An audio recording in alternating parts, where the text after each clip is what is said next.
The strangest thing about the first Americans is not that they arrived in a new world, it is that the oldest traces of their presence feel both close and unreachable, as if a beginning survived only in fragments. Stone tools remained, bones remained, some genetic echoes remained, but whole ways of living, moving, remembering and belonging faded before history could write them down. When a people leave traces, but not a clear story, what exactly has disappeared? Why did the first Americans disappear? The first mystery is not a clean disappearance. It is more quiet than that, and much harder to hold in the mind. Across the long sweep of the Americas, from the far north near the old ice sheets to lands much farther south, archaeologists have found traces of people who lived before written memory, before named nations, before maps, and before the continent had the shape familiar to us today. Some traces are clear enough to touch: stone points, cut marks, hearths, footprints pressed into ancient ground, fragments of bone, and rare remains that can still speak through chemistry and DNA. Yet these traces do not form a simple path. They do not give us one first camp, one first family, one first migration, or one final answer. They appear like small lights in a darkness that was once full of living movement. The title asks why the first Americans disappeared, but the careful answer must begin with a slower question. What do we mean by disappear when we are speaking about people who lived so far beyond the reach of written history? A tool can disappear from use while the people who once made it continue. A settlement can vanish from the ground because wood, hide, fibre, and food remains break down over thousands of years. A coastline can be drowned by rising seas, taking with it camps that may once have held firelight, footsteps, and the ordinary habits of survival.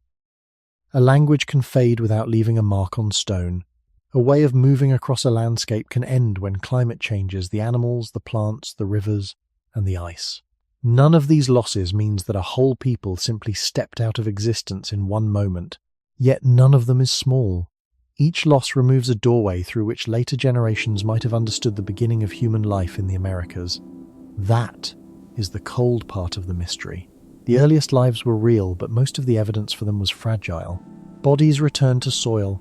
Camps were scattered by wind, water, roots, animals, and time. The ground itself changed shape. In some places, ice advanced and retreated. In others, lakes rose and fell, rivers shifted, and shorelines moved away from where ancient people had once known them. The first Americans were not living inside a museum of the future. They were living in a world of hunger, weather, kinship, skill, fear, patience, and adaptation. They did not leave records for us. They left what survival happened to preserve. That is why the question of disappearance must be handled with care. It is easy to imagine a lost people, erased completely because that image is dramatic. It is harder and more truthful to imagine a chain of generations changing slowly, leaving some traces behind while others dissolved. Some early populations may have contributed to later indigenous peoples. Some local groups may have ended, merged, moved, or changed beyond recognition in the archaeological record. Some traditions may have vanished while human descendants continued under different conditions, with different tools, in different places. The mystery is not only about death or extinction, it is also about transformation. When a stone tradition ends, when an old route becomes unusable, when a camp is buried or flooded, when a small group blends into a wider population, the past becomes less visible without necessarily becoming absent. The human beginning in the Americas may therefore be less like a lost city and more like a river entering many channels. The water continues, but the first bend becomes difficult to see, and because the first traces are so scattered, every surviving object carries a weight it was never meant to carry. A single footprint becomes a sign of presence. A broken tool becomes a clue to movement. A bone fragment becomes a reminder that someone lived in a body, in a climate, in a family, and in a world that did not know it would one day be questioned. So, before asking why they disappeared, we must sit with the quieter truth. Perhaps what disappeared first was not the people themselves, but the clarity of their beginning. To understand why the word disappeared is dangerous here. Imagine looking at a shoreline after the tide has gone out, and trying to rebuild every footstep that crossed it. Some marks remain, others soften, fill with water, and vanish before anyone can name them. The earliest human presence in the Americas works this way. Archaeology does not recover life itself. It recovers the few things that survive to be noticed: stone, mineralized bone, charcoal in the right soil, traces sealed under sediment, and sometimes human remains rare enough to change an entire conversation. From those fragments, researchers try to understand movement and adaptation, but the fragments are not the people. They are the small, durable edges of a much larger human world. When a tool style fades, it can look like a people have disappeared. Yet tool traditions are not bloodlines. A group may stop making one kind of point because the animals they followed changed, because the stone nearby was different, because a younger generation learned another technique, or because several communities met and exchanged habits. A camp may disappear because people moved with seasons, not because they ended. A route may vanish because ice, rivers, coastlines, or grasslands changed. What later eyes see as absence may once have been movement, adjustment, and continuity. This matters for the question at the beginning of the human story in the Americas. If we confuse an archaeological culture with a living population, we may turn a change in objects into an imagined extinction. If we treat a gap in evidence as a gap in existence, we may erase generations that left fewer durable signs. The origin of people in the Americas was not a frozen image. It was a long process of arrival, separation, survival, and branching, across environments that were themselves changing. The first Americans did not arrive into one stable world. They entered a continent shaped by ice, exposed land, shifting waters, unfamiliar animals, and distances so large that even small movements across generations could become vast changes across time. In such a world, disappearing from the record could happen without disappearing from life. A family could move beyond a river system. A small band could join another. Children could grow up using tools slightly different from those their grandparents knew. Over many generations, those small changes could make an early archaeological signature become faint, then broken, then almost invisible. This is why the most honest explanation must separate several kinds of loss. There is biological loss, when a local population leaves no known descendants. There is cultural loss, when a way of making, moving, or remembering no longer continues in the same form. There is material loss, when objects that once carried daily life decay before they reach us. There is geographical loss, when the ground itself, especially along old coasts and river margins, becomes buried, drowned, or reshaped. And there is historical loss, when later stories are told so strongly that older, quieter histories become hard to hear. The first Americans may have experienced some of these losses in different places and at different times, but it would not be truthful to compress them into one dramatic vanishing. The deeper mystery is more human than that. It is the mystery of how beginnings change while life goes on. Some early lineages may have continued into later indigenous populations. Some communities may have blended with others until their older identity can no longer be separated. Some ways of life may have ended because the world that supported them changed. The continent did not preserve a doorway back to its first human generations. It preserved scattered thresholds, each opening only a little. So when we ask why the first Americans disappeared, the careful answer begins by refusing the easiest image. They were not simply present, then gone. More likely, what disappeared was the pattern by which we can recognize them. The question now becomes more precise, and also more difficult. If the first Americans did not simply disappear in one clean ending, then what exactly was lost?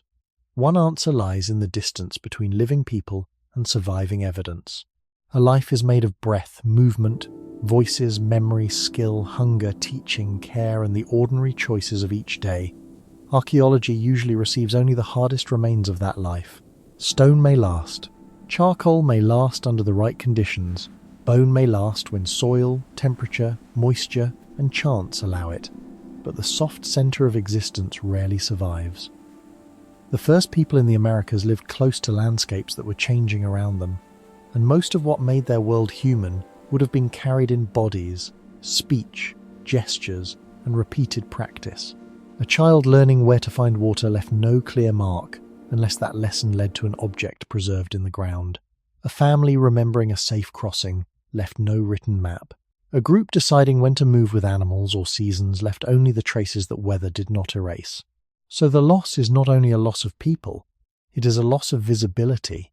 It is the breaking of the bridge between what happened and what can still be known.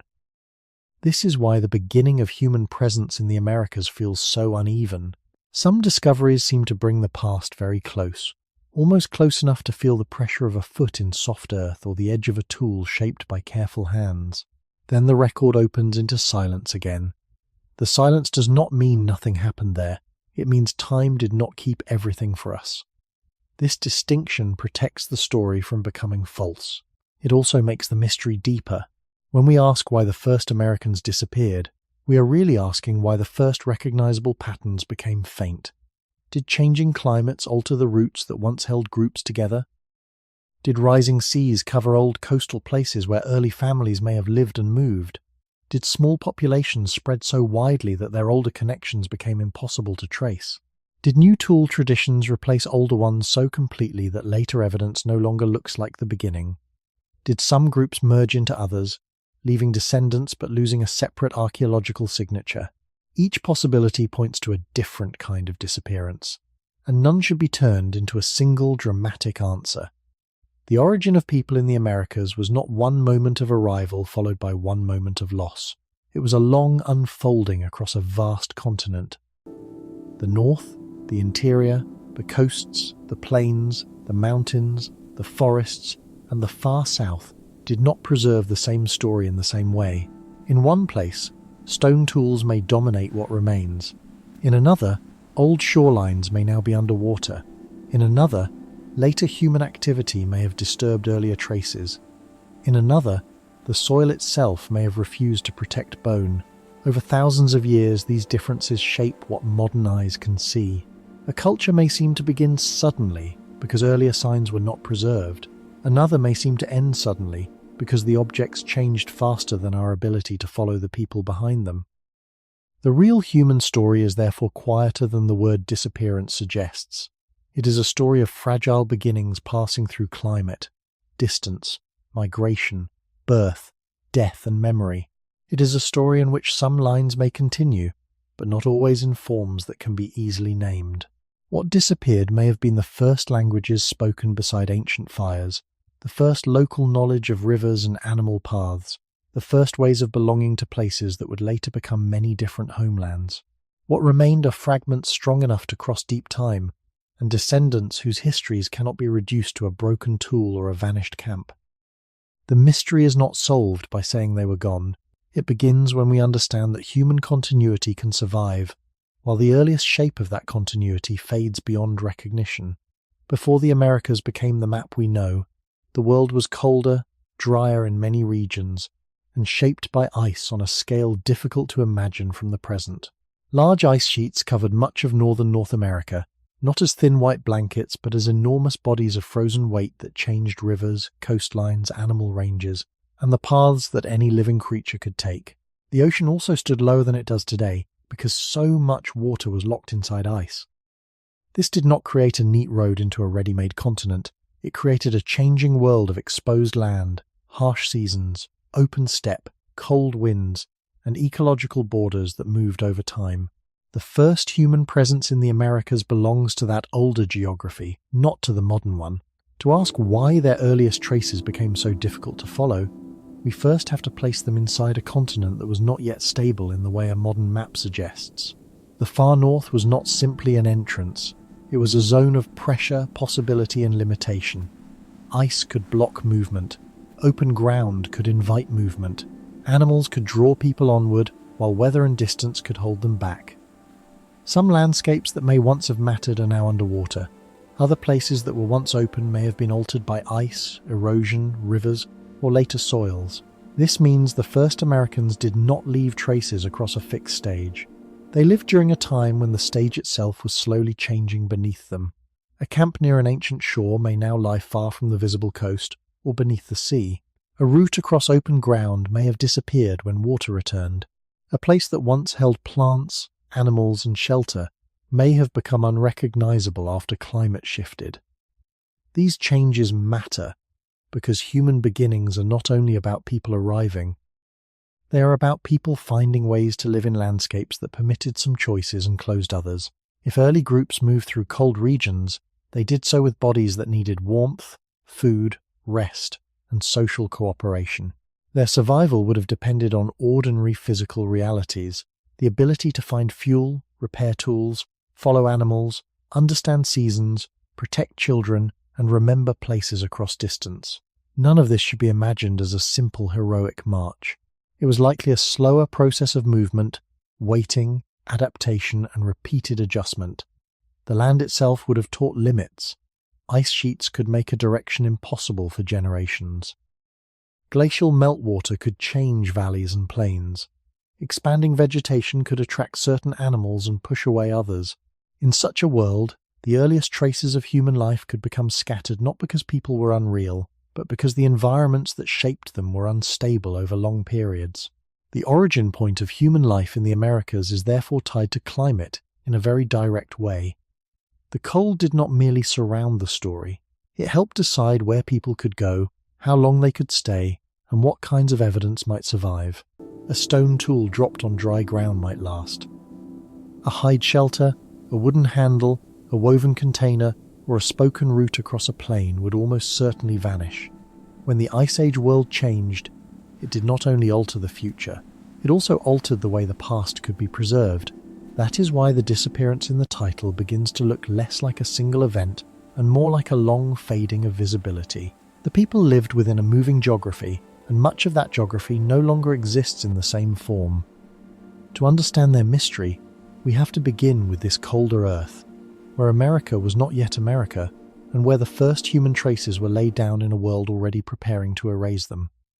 Beringia is often described as a land bridge, but that phrase can make the beginning of the American story sound too narrow, as if people simply crossed a strip of ground from one side of the world to another.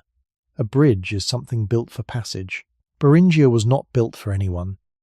It was a broad northern landscape exposed during periods when sea levels were lower, stretching between northeastern Asia and northwestern North America, and it was part of a living environment with its own plants, animals, seasons, and dangers. For the earliest people connected to the peopling of the Americas, this place was not only a crossing, it may have been a world in itself, a cold but usable region where human groups could pause, adapt, separate, return, and move again as generations passed. Thinking of Beringia this way changes the question of disappearance. If the first Americans came through a shifting ecological zone rather than across a simple road, then their earliest traces would not be arranged like footprints along a straight path. They would be scattered across habitats, seasons, and decisions that the ground has not preserved evenly.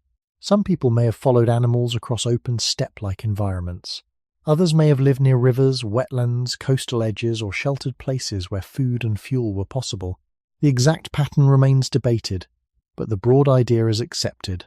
The route into the Americas belonged to an Ice Age world where land, water, and climate were different from today. That older world helps explain why the beginning is so hard to see. Parts of Beringia are now beneath the sea. Other parts have been altered by cold, erosion, and time. If early camps once stood where the ocean later returned, the absence of those camps on modern land does not prove that people were absent. It may mean that the archive itself was drowned. This is one of the quiet losses behind the title's question. The origin of people in the Americas may have passed through places that no longer offer their evidence easily.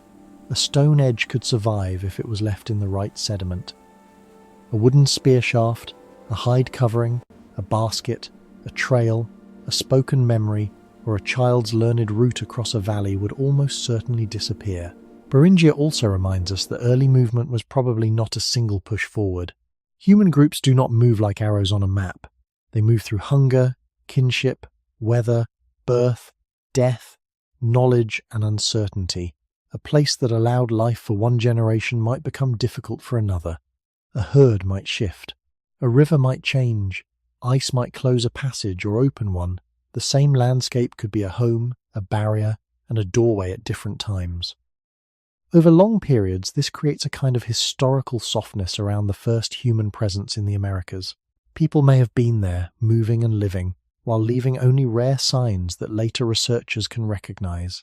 The mystery becomes less about a sudden disappearance, and more about how a population's earliest shape can blur when its starting ground is unstable. Beringia was a threshold, but not a simple one. It connected continents, but it also held people within a northern world of adaptation. It could preserve some traces and erase others. It could bring groups closer to the Americas while still delaying, dividing, or reshaping the paths they took. When the climate warmed and seas rose, the map changed again.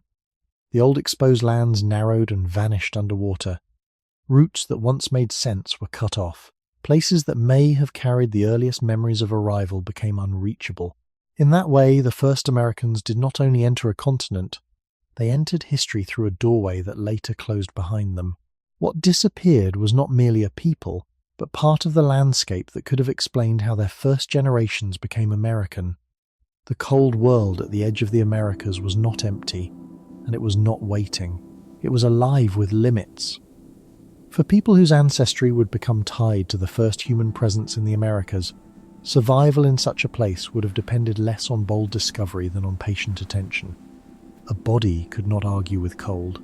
It needed warmth, calories, sleep, protection from wind, and other people close enough to share labor and knowledge. A small group moving through northern land had to understand where fuel might be found, where animals might pass, where water could be reached, and when a place that looked open might become dangerous. This is where the beginning of the American story becomes physical. It is not only a story about migration lines on a map. It is a story about feet crossing uneven ground, hands repairing stone edges, eyes reading weather, and older knowledge being carried in memory because there was no writing to carry it for them. In that kind of world, a path was not just space between two places. A path was a chain of possible meals, shelters, crossings, and returns. If any link in that chain broke, movement could slow, turn, or stop for a generation. Ice Age environments were not the same everywhere. Some areas may have offered open landscapes where grazing animals moved. Some may have held wetlands, river valleys, or coastal resources. Others would have been too difficult, too exposed, or blocked by ice.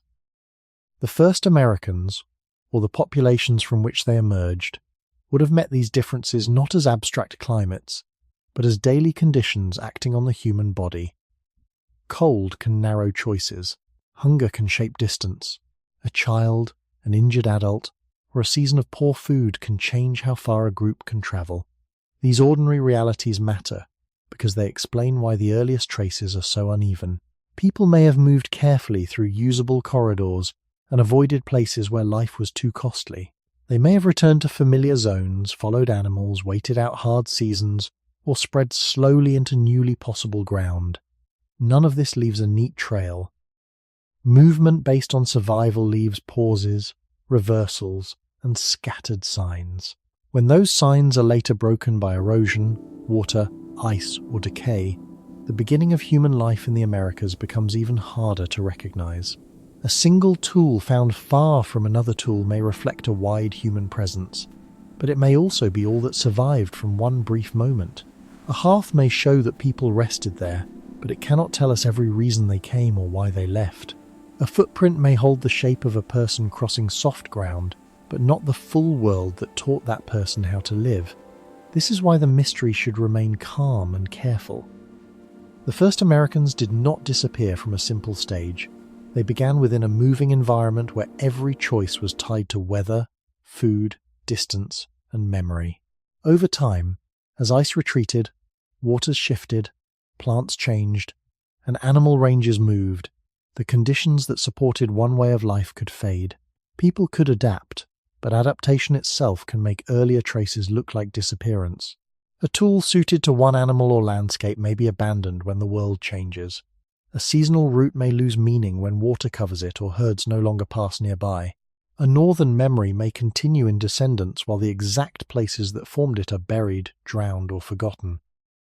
The first American beginning was therefore not a single doorway crossed once. It was a long threshold where human bodies met a continent still changing its shape. What later looks like silence may be the result of survival, leaving only the few marks that stone, soil, and chance allowed to remain. The cold did not only challenge the first people, it helped decide which pieces of their beginning could reach us, and which would disappear before history had a chance to listen. The first traces of human life in the Americas are powerful because they are so small beside the life they represent. A stone point is not a journey. A hearth is not a home. A footprint is not a whole childhood, a whole memory, or a whole people.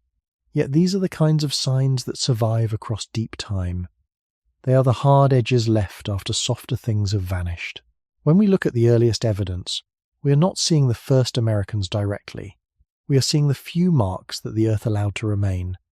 This is why the beginning can feel both present and distant. A tool shaped by human hands can sit in the ground for thousands of years, still carrying the curve of intention.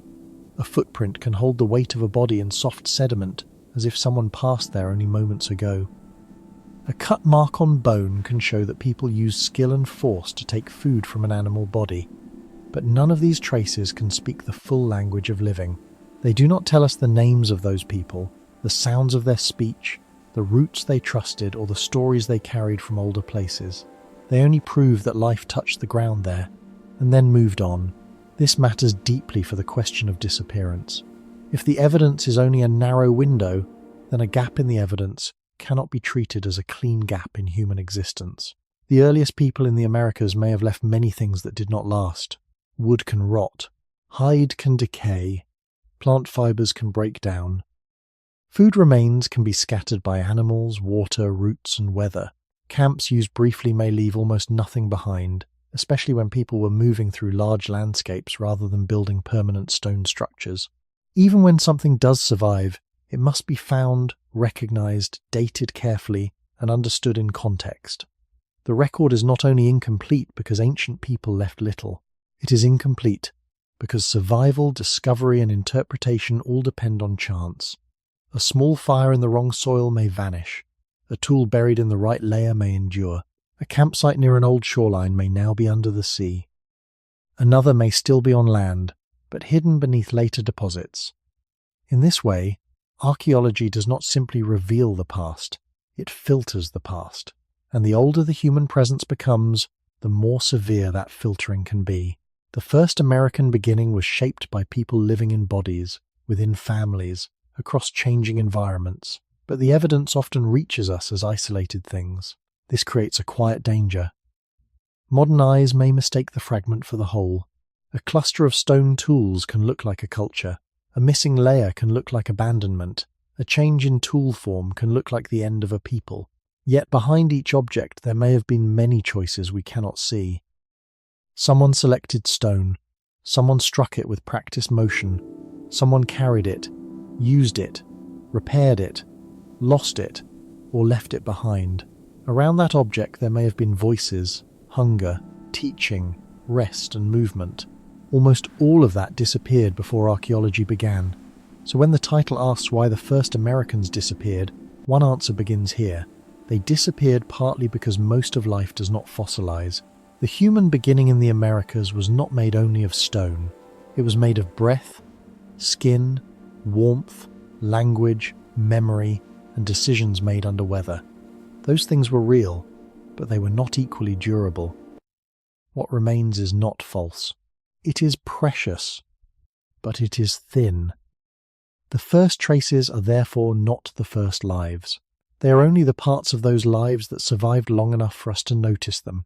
The absence of evidence can feel like a silence, but in deep history, silence has many causes. The early people of the Americas lived in places where preservation was never guaranteed. A camp might have been used for only a few nights, leaving behind a small scatter of stone flakes, a fire stain, or nothing. If the shelter was made of hide, branches, grass, bark, or snow, it would return to the earth. If food was gathered from plants, fish, shellfish, birds, or small animals, the remains might be too fragile, too scattered, or too disturbed to survive in a way that researchers could recognize. The first human presence in the Americas therefore hides not only behind time, but behind the nature of ordinary living. People who move lightly through a landscape often leave light marks behind, A large stone building can announce itself to the future. A temporary hunting stop, a shoreline meal, a family resting near water, or a short stay beside a river may fade almost completely. This is one reason the beginning of the American story is so difficult to follow. The lives most connected to origin were not always lives that produced permanent monuments. They were lives shaped by movement, season, and survival, and their traces depended on the kindness of soil, climate, and chance. Organic materials are vulnerable. Wood, fibre, skin, sinew, feathers, baskets, clothing, bedding, and many food remains can vanish long before anyone has the chance to study them. In dry caves, frozen ground, or sealed deposits, fragile materials may sometimes endure, but such conditions are rare and uneven. Most landscapes do not preserve the soft tools of daily life. They preserve stone more readily, and because stone survives, stone can become too loud in the story. We may begin to imagine early people through blades, points, and flakes, even though their real technology was probably much broader. A stone edge may have been attached to a wooden shaft that is gone. A cutting tool may have been carried in a container that is gone. A meal may have required knowledge of plants that left no trace. When only the durable pieces remain, the past becomes unbalanced. It is not that the evidence is useless, it is that the evidence is selective. The earth keeps some materials and refuses others. It keeps some places and loses others. Old coasts are among the most important examples. During the colder world before modern sea levels, many shorelines stood farther out than they do now. If early groups used coastal routes or lived near marine resources in some regions, many of those places may now be underwater or deeply buried beneath later sediments. This does not prove every coastal idea, and it does not remove the need for careful dating and evidence, but it does remind us that the map available to archaeologists today is not the same map available to ancient people. A missing camp on today's land may not mean there was no camp in the older world. It may mean the older ground is gone from reach. Rivers add another problem. They attract life, but they also move, flood, cut, and bury. A place that once held people can be washed away or sealed below layers that are difficult to find. Wind can scatter light remains. Animals can disturb bones. Roots can break deposits. Later human activity can mix or destroy earlier signs. Even dating a trace requires care, because a tool, a bone, and a layer of sediment do not always have the same history. The mystery of the first Americans is shaped by these filters. What disappeared was the setting that gave evidence its meaning. The people may have moved through a living world, but time preserved only a narrow, damaged archive. To listen honestly to that archive, we must hear both what it says and what it has lost. A difficult rule must guide the whole question. Absence is not proof by itself, but absence is not permission to invent. Between those two mistakes lies the careful work of understanding the first Americans. When archaeologists do not find a camp, a burial, or a tool where one might be expected, the silence can mean many things. People may never have been there. People may have been there briefly and left almost nothing. They may have left materials that decayed. Their traces may be underwater, buried deeply, disturbed by later activity, or not yet recognized. The honest mind has to hold these possibilities without forcing the past to answer more clearly than it can. That is especially important for the human beginning in the Americas, because the first lives were spread across huge distances and changing landscapes. A single missing link between two sites does not erase the people who may have moved through the land between them, but it also does not prove that they did. The mystery remains serious because evidence must carry the weight, not imagination. When the record is thin, every claim must become slower. A footprint can show a human presence at one place and one time, if its dating and context are sound. A tool can show skill, movement, and material choice. A hearth can show that fire was used in a certain setting, but caution begins there. A footprint does not reveal a migration. A stone point does not reveal a nation. A fire stain does not reveal a complete way of life. These signs are doorways, not entire rooms. They let us enter the question, but they do not let us fill the empty space with certainty. The oldest American story is therefore built from two kinds of knowledge: what can be shown, and what must remain possible but unconfirmed. That balance may feel unsatisfying, yet it is to protect the story from becoming false. The first Americans did not disappear simply because researchers find gaps. Gaps are a normal feature of time. They appear in the record of plants, animals, climates, and human beings everywhere. What makes the American beginning so compelling is that those gaps sit near the origin of an entire human world.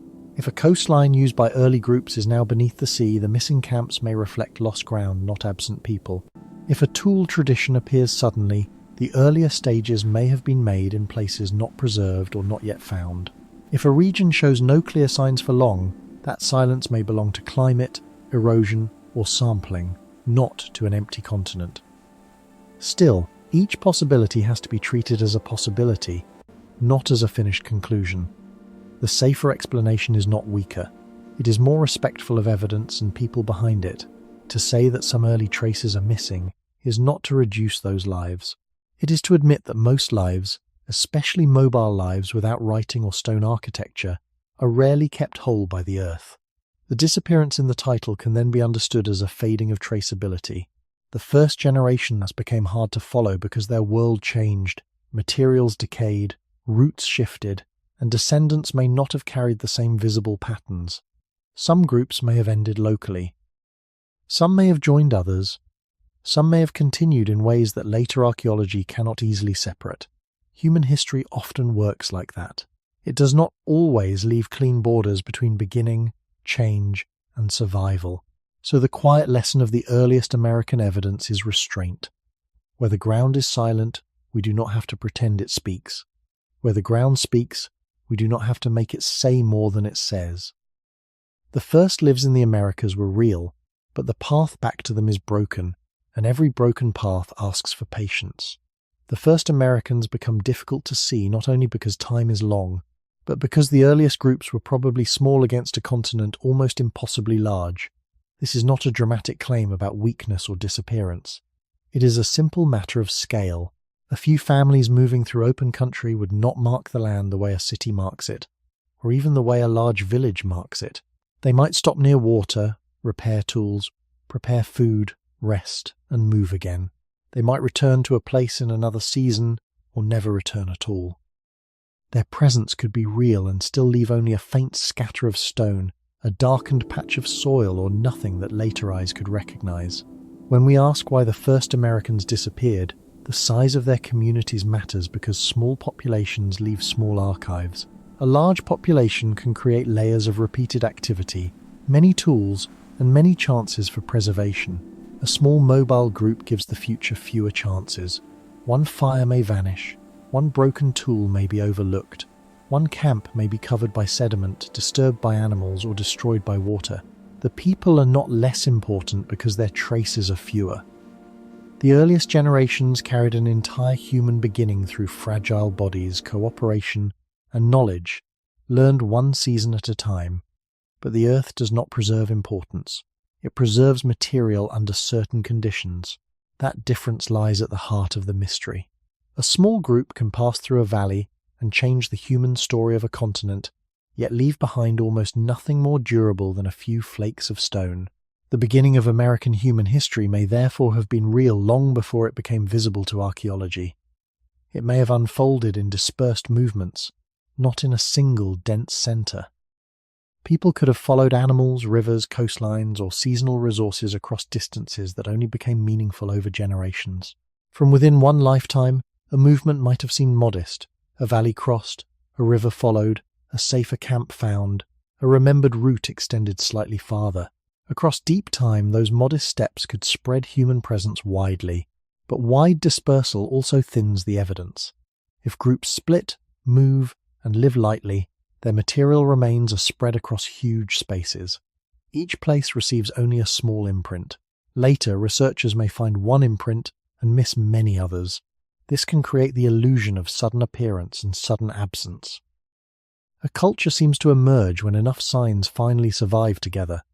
It seems to disappear when those signs become too scattered, too changed, or too fragile to identify.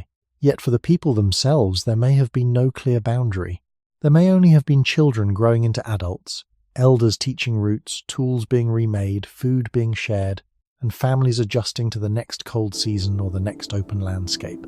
The question of disappearance becomes more delicate when we remember that small populations are also vulnerable. A hard winter, a failed food source, illness, conflict, isolation, or bad luck could affect a local group deeply. Some communities may indeed have ended without leaving descendants that can be clearly traced. Others may have joined neighbouring groups and continued in a different form. Others may have grown, separated, and become difficult to connect back to an earlier pattern. None of these possibilities should be turned into one absolute story. The first Americans were not a single uniform people spread evenly across a finished continent. They were human groups living at the edge of distance, climate, and memory. Their earliest presence may have depended on fragile social links. Who knew a route? Who remembered a shelter? Who could make a tool? Who carried knowledge of animals, plants, water, and weather? When such links changed, the visible pattern could change too. What later looks like disappearance may be the archaeological shadow of smallness itself. A few people, moving carefully through an immense world, can be historically central and materially almost invisible. A small group leaves a small wake behind it. This is true in water, and it is true in deep history. When people live in numbers, return again and again to the same places, build heavy structures, bury many dead, and create thick layers of broken tools, ash, food waste, and storage pits, the ground has many chances to remember them. But the earliest human groups in the Americas may often have lived in a different rhythm. They may have moved through large territories, stayed briefly, used what could be carried, and left before their presence became heavy in the soil. A place might have held voices, firelight, hunger, repair, teaching, and sleep, yet after thousands of years offer only a few flakes of stone or nothing visible at all. This is not because those lives were simple. It is because mobility does not always make large ruins. The origin of human life in the Americas may have been carried through light camps rather than permanent settlements. That changes what archaeology can find. A small camp produces little refuse. If a tool broke, it might be sharpened again, carried away, or replaced with local stone. If food was prepared, bones might be cracked, burned, scattered, or eaten by animals after people left. If people slept under hides, branches, or open sky, the shelter could vanish completely. If a child learned how to walk a route, that knowledge lived in memory, not in the ground. The future usually sees only what was durable, repeated, and sealed in the right conditions. Small early communities gave the future fewer repeated signals. A single burial, if one existed, might not survive. Many mobile groups may have treated the dead in ways that left little material evidence, though we must be careful not to guess their beliefs. Even where human remains do survive, they are rare, sensitive, and incomplete sources. They can tell researchers something about ancestry, diet, movement, or age, but they cannot restore an entire community. The same is true for camps. A dense village can become an archaeological layer. A brief stop may become only a stain, a scatter, or a possibility. This difference helps explain why the first Americans can appear to vanish from view. They may not have vanished in life. Their pattern of living may simply have created fewer things for the earth to keep. The scale of the continent made this even more powerful. A small number of people spread across valleys, rivers, plains, coasts, and uplands would leave traces separated by enormous distances. Later researchers might find one site and then face long silence before the next. That silence can feel like absence, but it may also be the effect of distance. The first human beginning in the Americas was not marked by roads, walls, monuments, or writing. It was marked by practical acts repeated under pressure, finding stone, making edges, carrying fire, recognizing animals, following water, and keeping a group alive. Most of those acts were not built to last. They were built to work. This is a cold but useful truth. Human importance and archaeological visibility are not the same thing. A tiny group can matter enormously to the story of a continent and still leave almost nothing that survives. A grandmother teaching where to cross a frozen or muddy place may shape survival more than a stone point does, but the stone point has a better chance of reaching us. A small meal can keep a child alive, but its remains can vanish in days. A camp can be remembered for generations and still leave no clear mark after the land shifts. The mystery of the first Americans therefore grows from smallness, not only from age, Few people, few objects, few repeated layers, an immense space make a fragile record. What disappeared may be the density needed for the future to see them clearly. There is a quiet kind of loss that belongs only to very old human stories. It is not the loss of a monument falling, or a city being abandoned, or a written name being forgotten. It is the loss of lives that were real, but almost weightless in the record of the earth. The first Americans lived at the beginning of a human presence that would one day spread across mountains, forests, deserts, plains, river valleys, and coasts. Yet many of those first lives may have passed through the continent without leaving enough material behind for us to follow them clearly. A small group could cross a wide valley, rest beside water, make a fire, repair a tool, share food, care for a child, and then move on. For them, the place may have mattered deeply. It may have been remembered because someone found shelter there, because a difficult season ended there, or because an elder knew the safest path beyond it. But time does not preserve meaning simply because it mattered. Time preserves stone, bone, ash, sediment, and chance. That is the cold difference between lived history and recoverable history. Many early lives may have existed in full human depth, yet reached us only as thin signs, or not at all. This is one important answer to the title's question. The first Americans may seem to disappear because their earliest generations did not always create the heavy, repeated, durable evidence that later people expect from history. They were not less human because they left fewer traces.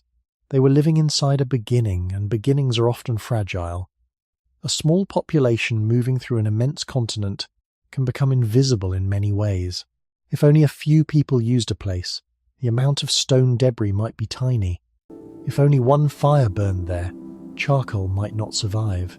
If tools were carried away and reused, fewer objects would be left behind. If the group moved with seasons, no single camp would necessarily grow into a deep layer of evidence. If children were born, elders died, and knowledge passed on through speech, most continuity would leave no direct mark. The deepest loss is not only that objects disappeared, it is that relationships disappeared from view.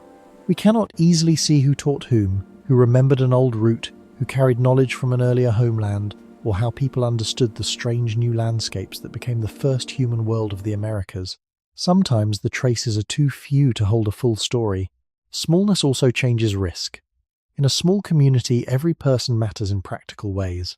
One skilled toolmaker, one experienced tracker, one caretaker, one person who remembers a water source can affect survival. A hard winter, a failed animal movement, a dangerous crossing, or separation from other groups could alter a local future. Some small groups may have ended in place. Others may have joined with neighbouring people and continued under different visible patterns. Others may have left descendants, but not a clear archaeological signature that can be followed backward without breaks. None of these possibilities should be forced into a single dramatic ending. The origin of the American story was likely not one population standing still until it vanished. It was a living pattern of movement, branching, joining, and adapting.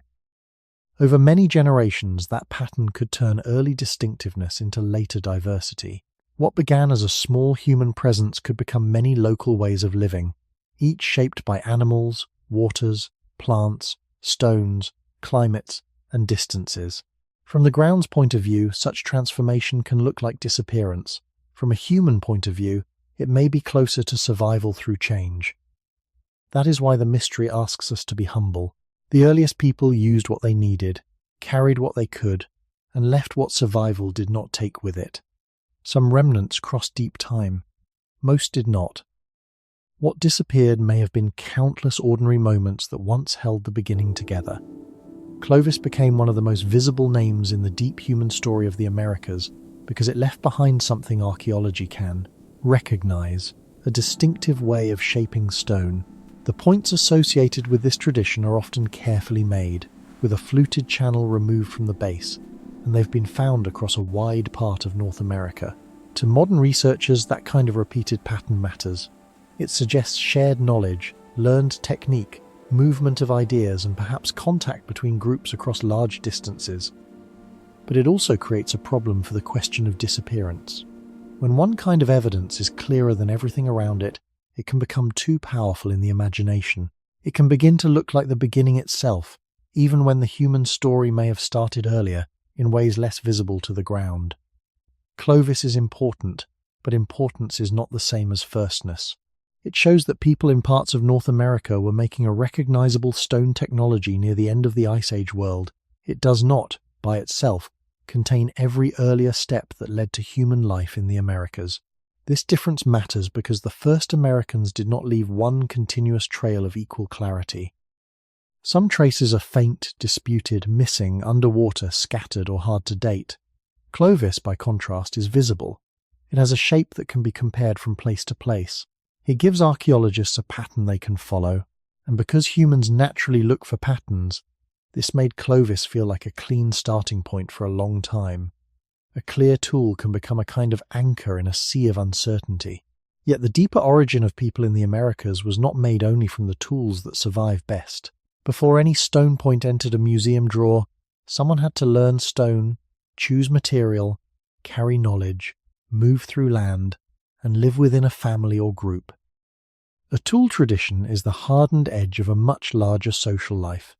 It tells us something real, but it cannot tell us everything. The danger is that a visible archaeological culture can hide less visible people behind it. If early groups used tools that were simpler, made from materials that did not preserve well, or left traces in places now lost, their presence would be quieter. Clovis would then stand out not because it was the whole beginning, but because it was one of the first patterns preserved strongly enough to be seen across great distance. In that sense, Clovis may help explain why some earlier Americans seemed to disappear. They may have been overshadowed by a later, clearer signal. When researchers and storytellers focus on the most recognizable artifacts, the softer background becomes harder to hold in view. This does not mean Clovis should be dismissed. It remains one of the most important archaeological traditions in early North America. Its points show high skill, careful teaching, and adaptation to particular tasks and landscapes. They also appear in a time when large animals, changing climates, and shifting environments formed the conditions of human life. But the people who made these tools were not symbols. They were living human beings within a changing continent. They may have hunted, moved, gathered, repaired, taught, and adapted, though each of those words must remain cautious because the evidence preserves only part of the life behind the stone. The name Clovis gives us a handle, but it can also make the past feel more orderly than it was. The earliest American story was probably not a single line that began with one tool form and then moved neatly forward. It was more likely a branching landscape of groups, places, and choices, some of which became visible and many of which did not. Clovis became visible because stone remembered it well. The mystery is that stone did not remember everything around it. For a long time, the Clovis pattern gave researchers something the older American story rarely gives: clarity. Its stone points could be recognized, compared, mapped, and discussed. They appeared across many places, and because they were distinctive, they seemed to offer a firm beginning where the record around them was uncertain. In a field built from fragments, that kind of clarity is deeply attractive. It can make a scattered past feel organized. It can turn many separate discoveries into one shape. This is why Clovis once stood so close to the idea of the first Americans. Not because every question had been answered, but because the evidence was visible enough to build a strong explanation around it. If a tool tradition appears widely and can be dated within the late Ice Age world, it is understandable that people would ask whether it marked the first successful human expansion across the continent. The problem is that visibility can feel like origin. A clear signal can be mistaken for the first signal. The beginning of human life in the Americas was probably not preserved evenly, so the strongest surviving pattern may not be the oldest human presence. This matters for the mystery of disappearance because older, quieter traces can be pushed into shadow by a famous name. Once a framework becomes familiar, later evidence is often compared against it. Sites that do not fit neatly can seem strange, weak, or difficult, even when they may be pointing toward a deeper and less orderly past. Over time, discoveries from different regions suggested that human presence in the Americas may reach earlier than the Clovis pattern. The exact details remain studied carefully, and not every proposed site carries the same weight, but the broad lesson has become harder to ignore. Clovis was not the whole doorway. It was one bright room inside a much larger house. This shift did not make Clovis unimportant. It made the story more human. Human do not become real only when their tools match a famous type. They may live before a recognizable tradition, beside it, after it, or outside it. They may use local materials, adapt to local animals, and leave signs too faint to become a continent-wide label. The first Americans, as a question of origin, cannot be reduced to the most recognizable artifacts. They were bodies moving through climates, families carrying knowledge, and generations learning a new world in pieces. Clovis helps us see one powerful piece of that world, but it also reminds us how easily an archaeological label can become larger than the people behind it. When the older view placed Clovis near the beginning, it gave the American story a cleaner shape. People arrived, spread, made these tools, and left a recognizable mark. That shape was useful, but it was too simple. A continent does not receive human life in one neat motion. Ice, coastlines, rivers, animals, and distance create many possible pathways. Some groups may have moved through coastal environments, others inland, others through corridors opened or closed by climate. Some evidence from those movements may be lost underwater or buried where no one has found it. Some may never have been durable enough to survive. The apparent suddenness of Clovis may therefore say as much about preservation and recognition as it does about human arrival. In that sense, the disappearance of earlier Americans may be partly an effect of our own categories. The things we can name become easier to see. The things we cannot name remain dim. Clovis gave the past a name, a shape, and a set of beautiful stone objects.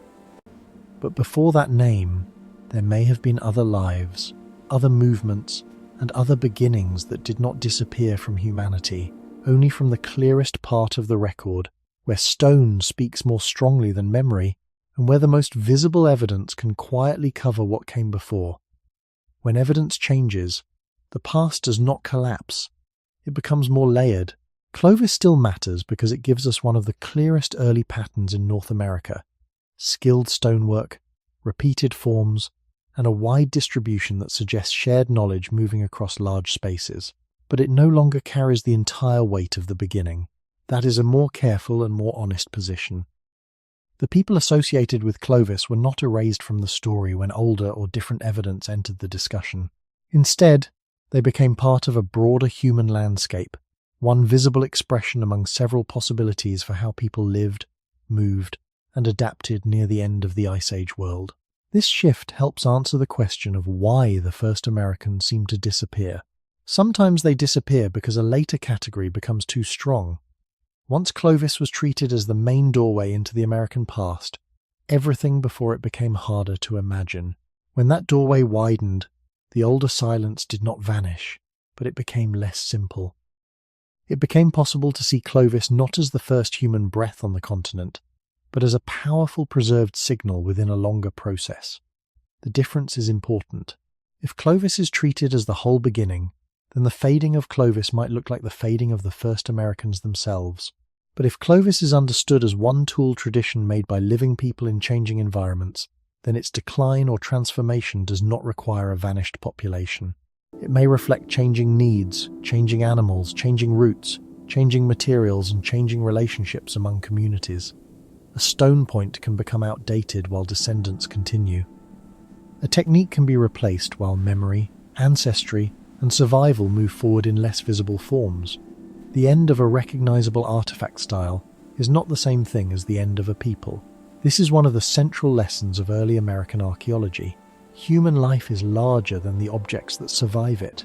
The people who made Clovis tools likely lived in a world where large animals still shaped movement and food strategies in some places, where climates were shifting, and where the continent was becoming more open in certain regions while closing in others. Their technology may have fit particular tasks and conditions. When those conditions changed, the tools could change too. A younger generation might learn different methods because the old ones no longer worked as well, or because new materials, prey, territories, or social contacts changed what was useful. From the ground's point of view, this can look like an ending. From the human point of view, it may have been adaptation. The origin of the first Americans was never only a question of who arrived, but of how people kept living after arrival. That means continuity may be hidden inside change. A community can alter its tools and still remain connected to earlier generations. Groups can spread into new environments and become harder to compare with one another.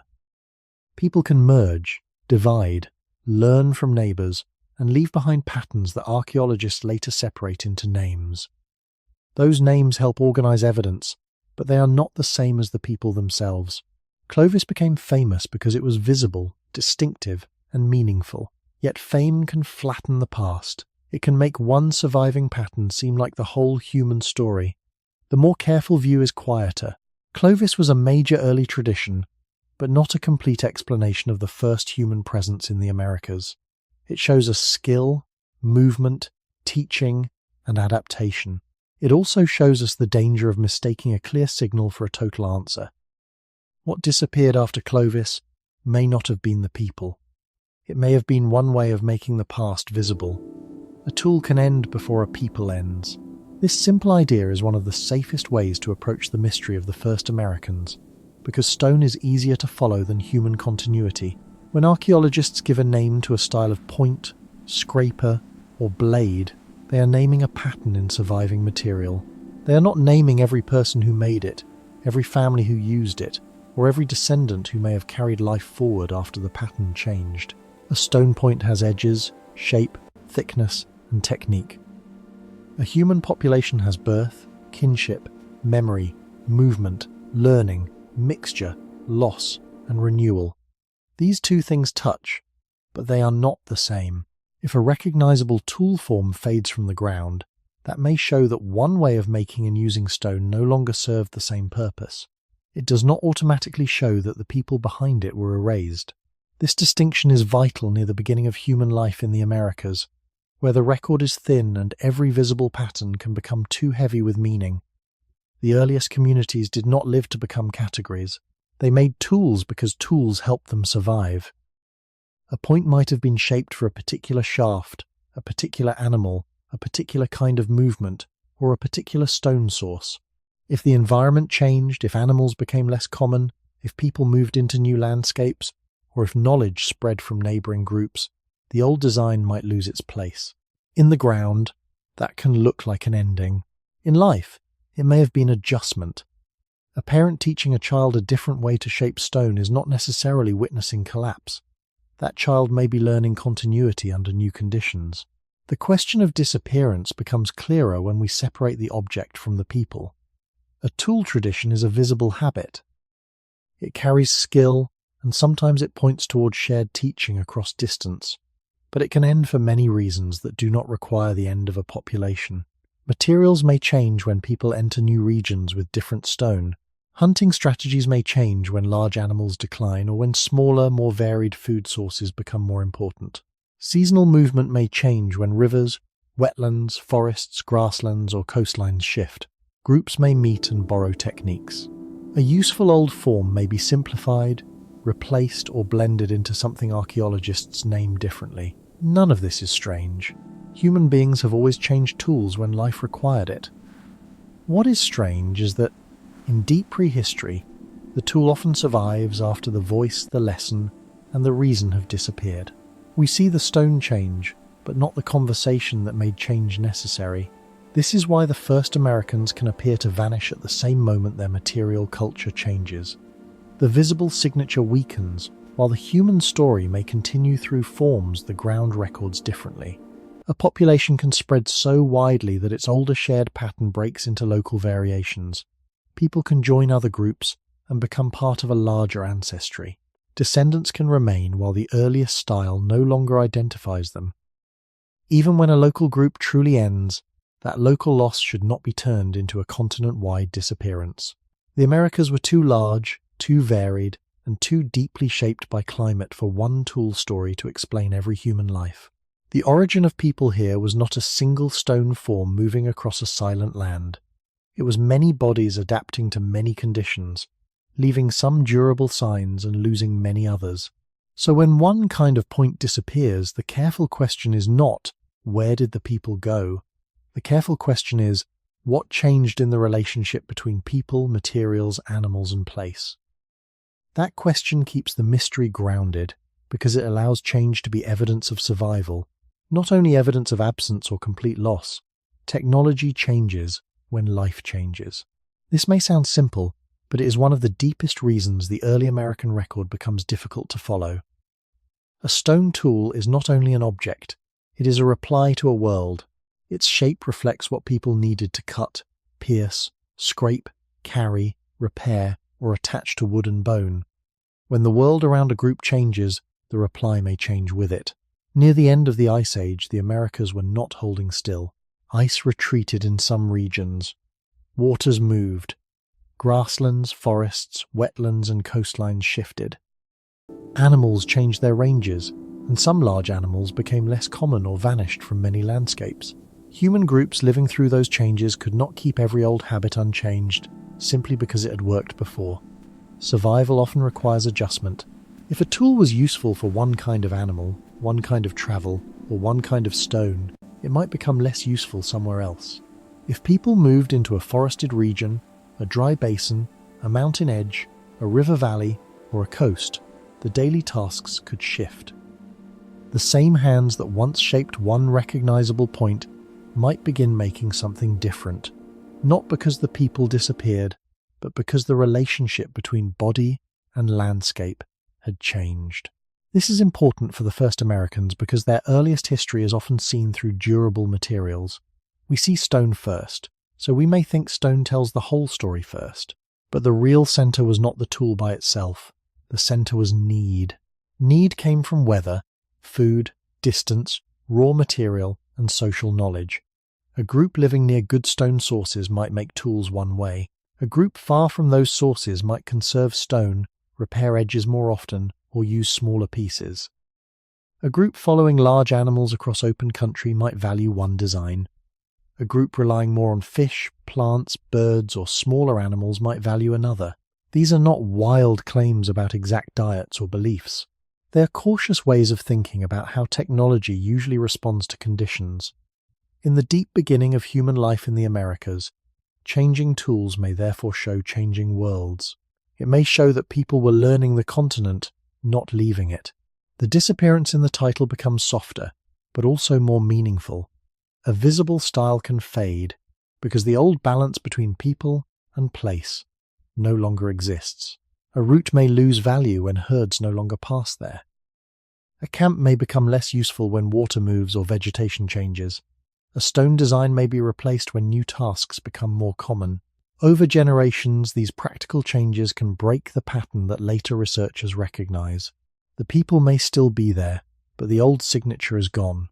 Archaeology then sees a boundary where life may have felt like a series of small decisions. Someone teaches a younger person a different strike. Someone chooses a smaller point because the stone is scarce. Someone repairs an edge instead of making a new tool. Someone learns from another group whose method works better in a new place. Across one day, these choices are ordinary. Across centuries, they can create a different archaeological culture. This is why technology should not be treated as a fixed identity. It is closer to a moving conversation between people and the world that feeds them.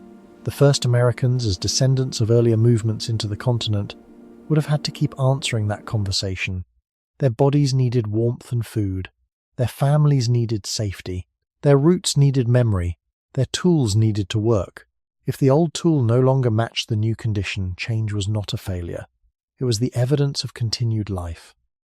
What disappeared may have been one old answer to survival, while the question of survival itself remained, quiet, practical, and carried forward through human hands. The most direct answer to the title may be the least dramatic one. What disappeared was often the way people became visible to us. A stone style fades, a hunting pattern changes, a route is abandoned, a coastline drowns, a small group joins another. Later, when researchers look back across thousands of years, the older pattern is hard to recognize, and the mind is tempted to call that disappearance. But human history is rarely that clean. The earliest people in the Americas lived through a world that demanded change. Their descendants, where continuity existed, did not need to preserve the same tool forms in order to remain connected to earlier lives. They needed to survive. That difference matters. A people can keep living while their old archaeological signature dissolves. The signature is what the ground remembers. Flakes, points, hearths, bones, stains and layers. Life is what people carried. Bodies, skills, relationships, memory, and knowledge of place. The ground usually keeps the harder things and loses the living reasons behind them. When a recognizable technology disappears, it may mark a real change, but not always a final end. It may mean that the old way of making tools no longer match the animals available, the stone nearby, the distance travelled, or the food being gathered. It may mean that groups met and learned from one another. It may mean that a younger generation inherited the past by altering it. In the deep origin story of the Americas, that kind of change would have been natural. The continent was not one environment. It was a vast collection of climates and possibilities. A method useful on open ground might not remain useful near forests, wetlands, mountains, or coasts. A tool designed for one set of tasks might be reshaped for another. Over time, those changes could create a record that looks broken from the outside, yet from inside the lives themselves, change may have felt like ordinary learning. This is why archaeology must be careful with names. A name tradition is a tool for study, not a complete human identity. It helps organize evidence, but it can make the past seem more divided than life may have been. People do not wake up inside labels. They wake up hungry, cold, tired, alert, or safe. They decide where to move, what to repair, what to teach, and how to respond to a world that is never the same for long. The first Americans were part of that human pattern. Their early visibility may have depended on certain habits that later changed. When those habits changed, the old name disappears from the record, but the human process may continue beyond it. Some local groups may truly have ended, and that possibility should not be denied. Small populations can be fragile, but a local ending is not the same as a continent-wide vanishing. Other groups may have merged, spread, shifted, or continued in forms we cannot easily separate. The more honest explanation is therefore layered. There was material loss, because many objects did not survive. There was environmental loss, because landscapes changed or went underwater. There was cultural change, because tools and habits adapted. There may have been local biological loss in some places. And there was historical distance, because later observers can only see what survived clearly enough to be recognized. The mystery is not solved by saying the first Americans were gone. It is clarified by seeing that disappearance can mean many different things. Sometimes it is death. Sometimes it is migration. Sometimes it is blending. Sometimes it is a new tool in an old hand. Sometimes it is a human line moving forward while its earliest visible shape fades behind it. The first American beginning, seen this way, becomes less like a vanished door and more like a trail whose stones remain after the travelers, their voices, and reasons have passed beyond reach. The end of the Ice Age did not arrive like a gentle door opening. It came as a long rearrangement of the world, uneven, restless, and powerful enough to change the terms of life for animals, plants, rivers, and people. For early communities in the Americas, climate was not background. It was the substance through which every decision had to pass. When cold conditions eased in some regions, ice withdrew, meltwater moved across valleys, and new land became reachable. But change also removed older certainties. Grasslands could shrink or shift. Forests could spread. Wetlands could appear where dry ground had been, while old routes could become blocked by water, mud, vegetation, or distance. A place that had once drawn animals and people together might lose that role over generations. A path remembered by elders could become less useful to their grandchildren. This matters for the question of disappearance, because the first Americans were not living outside environmental change. They were inside it, feeling it through food, travel, shelter, and the body. A warmer world did not simply make life easier, it made life different. Some large animals that had shaped Ice Age ecosystems declined or vanished in many places, for reasons that are still studied carefully and likely involved more than one cause. Climate change, habitat shifts, and human hunting have all been discussed, but it would be too simple to turn the story into a single blame. What can be said safely is that the world of late Ice Age animals did not remain the same. When animals change their ranges or disappear from a region, human movement changes with them. A tool suited to one kind of pursuit may become less central. A camp near an old migration path may no longer be visited. A wide territory once held together by seasonal knowledge may break into smaller, more local patterns. From far away in time, these changes can look like a people fading. From within the lives themselves, they may have been a series of practical adjustments. The origin of human life in the Americas was therefore tied to a moving ecological web. People needed calories before they needed history. They needed dry places to rest, materials to burn or shape, and routes that connected one survivable place to another. If those routes changed, the old pattern of evidence changed too. The record might show fewer signs of one tool tradition, fewer repeated visits to one landscape, or a sudden spread into different environments. But the ground cannot always tell us whether a family left because animals moved, because water rose, because a season failed, because another group was nearby, or because a better place was known beyond the horizon. The traces preserve effects more often than reasons. This is why the cold shift after the Ice Age must be handled with restraint. It can help explain why early patterns became difficult to follow, but it should not be made into a single dramatic event that erased everyone. Climate can pressure people without ending them. It can scatter groups, redirect movement, encourage new tools, and make older lifeways harder to recognize. It can also open new spaces, allowing descendants to spread into regions that had once been difficult or impossible. In that sense, environmental change both hides and reveals the first Americans. It buries some roots while opening others. It weakens some traditions while helping new ones appear. The mystery is not that people faced a changing world. Every human beginning did. The mystery is that, in the Americas, those changes occurred so close to the earliest visible traces that the beginning itself became blurred. What disappeared may have been a stable pattern of living tied to an Ice Age world that was ending, while human life kept searching for new balances in the landscapes left behind, slowly, carefully, and without leaving every step for us to find. When large animals disappear from a landscape, people do not lose only meat. They lose roots, timing, gathering places, tool habits, and a shared map of where life can be expected to appear. Near the end of the Ice Age, many large mammals in the Americas declined or vanished, though the reasons are still discussed with care. Climate change altered habitats. Human hunting may have added pressure in some places. Other ecological stresses may have worked together in ways that cannot be reduced to one simple cause. What matters for this story is not one dramatic explanation, but the result of a world becoming unfamiliar. If animals that people followed became rare, moved differently, or disappeared from certain regions, human life had to answer.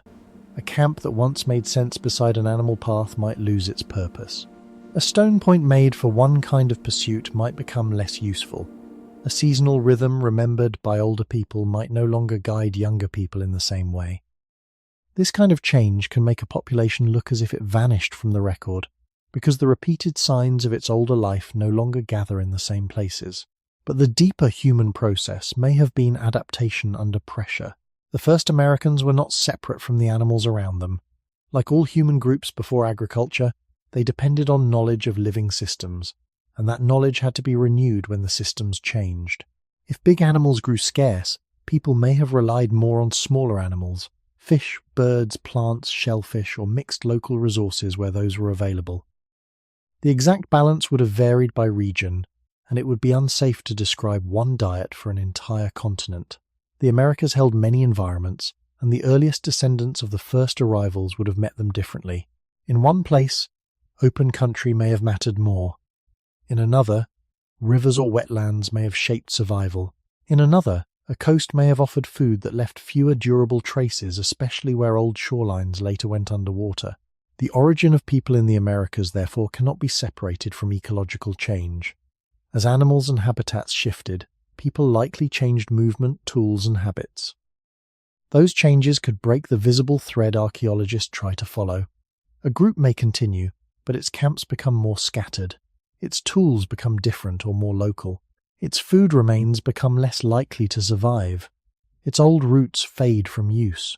From the outside, that can resemble disappearance. From inside the lives themselves, it may have been a matter of listening to a changed land and answering with new behavior. The loss of large animals was not only a biological event, It was a loss of relationships between people and landscape. Such animals shaped where predators moved, where scavengers gathered, where hunters might watch, and where tools might be useful. When they declined, many invisible connections weakened. The ground might preserve a point, a bone, or a campfire, but it cannot easily preserve the moment when an old pattern stopped making sense. It cannot show a route that no longer leads to food, or the slow learning by which a community turns toward another source of survival. We should not imagine this as one sudden catastrophe everywhere at once. The timing and causes differed across regions, and evidence does not support a simple story of one event erasing all early people. A more truthful picture is a continent changing in many places at many speeds. Some local groups may have suffered badly, some may have moved. Some may have joined others, some may have continued by changing what they hunted, gathered, carried, and made. What disappeared was often the older ecological world that had made certain human patterns visible. When that world faded, the first Americans did not become less real. They became harder to recognize, because the landscape that once explained their traces was no longer there to hold the explanation. The temptation is to make the end of the Ice Age into a single answer. A colder world ended, large animals declined, tools changed, people moved, and from that distance it can seem as if one great cause should explain everything. But the earliest human story in the Americas does not become more truthful when it is made simpler than the evidence allows. Climate mattered, animals mattered, human choices mattered, geography mattered.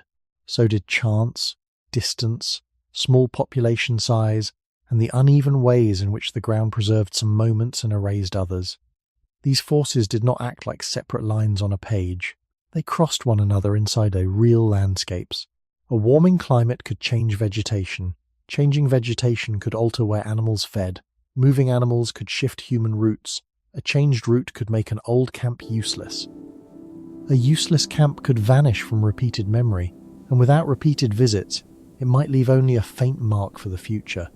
From far away, that chain may look like disappearance. Up close, it would have been life responding to many pressures at once. This is why no careful explanation should blame one thing alone for the fading of early American patterns. A continent is not a small room where one event knocks everything over. It is a world of regions, seasons, barriers, and openings. The north was shaped by ice and meltwater. The interior held changing grasslands, rivers, wetlands, forests, and dry basins. Coasts offered possibilities that may now be difficult to study because many old shorelines are gone beneath the sea. Mountains, deserts, and plains each held different costs for the human body. The first Americans, and the descendants of those earliest movements, had to meet these places through practical knowledge, not through any single continental plan.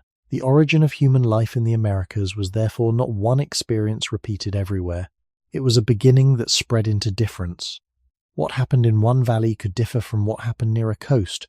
What worked in open country might not work in forest. What sustained one group could fail another. This regional variety makes the record look broken, because there may never have been one uniform pattern to preserve. The disappearance named by the title may come from expecting one pattern, then finding many fragments instead. The end of large animals adds another layer, but not a final key. Their decline changed ecosystems, yet it did not erase human intelligence or human flexibility. People could shift toward different foods, different tools, different routes, and different seasons, depending on what each region allowed. Some local communities may have faced serious loss. Some may have moved into new landscapes. Some may have joined with others. Some may have continued in ways that no longer matched earlier archaeological signals. A tool tradition can fade because the animal world around it has changed. A seasonal path can end because water, plants, or prey no longer gather in the same place. A group can survive by becoming less recognizable to the future. That is the central restraint this story requires.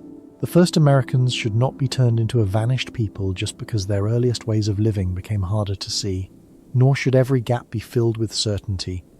The evidence points toward transformation under pressure, not one clean vanishing. It points toward a continent where climate, ecology, and human movement interacted across long spans of time. What disappeared may have been the Ice Age arrangement that once made certain choices useful and certain traces visible. When that arrangement broke apart, people did not step outside history. They entered a new set of conditions. The record changed because life changed. And because life changed in many places at different speeds, the beginning of the American story became scattered, layered, and quiet. The mystery is not solved by finding one culprit. It is better understood as the fading of an old world that carried the first traces, while human beings continued to adapt within the world that followed. As the ice withdrew and the older barriers loosened, the Americas did not open as one single road. They opened as many different worlds. A valley could become reachable before another.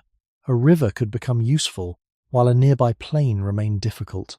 A coastal edge could offer food but later be hidden by rising water. The interior could invite movement in one generation and resist it in the next. For early communities whose ancestors had entered from the north, expansion was not simply a march southward. It was a slow widening of possible lives.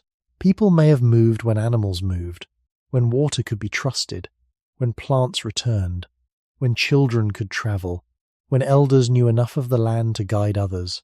Each movement was practical before it became historical. A group did not have to imagine a continent in order to cross a rear shape or follow a river. Over generations, small choices could carry human presence far from its northern beginnings, until the first American story was no longer one story at all. It became many stories shaped by climate, distance, food, stone, and memory. This spreading helps explain why the earliest traces become harder to connect. Near the origin, groups may have shared more recent ancestry, more similar knowledge, and perhaps some overlapping ways of moving through cold landscapes. Farther south, farther inland, farther along rivers or coasts, those shared patterns could stretch and change. A tool form that made sense in one setting might be altered in another. A seasonal route that once connected people might split into smaller local rhythms. A group living near open ground would not face the same choices as a group near forest, marsh, mountain, desert, or shore. As people entered new environments, the continent taught difference. It did not produce one uniform human response. That means the disappearance in the title may partly come from the loss of a single recognizable pattern. If early groups spread into many ecological zones, then their traces would not remain neatly alike. They would become local, mixed, changed, and sometimes nearly invisible. A fire near a lake, a tool beside a river, a camp on an old shore, a few bones in a dry shelter. Each might belong to the same broad human unfolding, but the links between them could be broken by space and time. The deeper origin of people in the Americas may therefore be hidden not only because evidence was destroyed, but because successful survival created diversity. When human beings adapt well, they stop looking the same everywhere. They make different tools, use different foods, move at different seasons, and leave different kinds of marks. From the view of the future, that can look like a loss of unity. From the view of life, it may be the beginning of many homelands. The first Americans did not enter a finished country with borders. They entered rivers, winds, animals, soils, stones, coastlines, ice edges, and distances. Each place asked something different of the body. Cold demanded warmth. Wet ground demanded another kind of movement. Open country demanded vision and range. Forests demanded attention to closed spaces.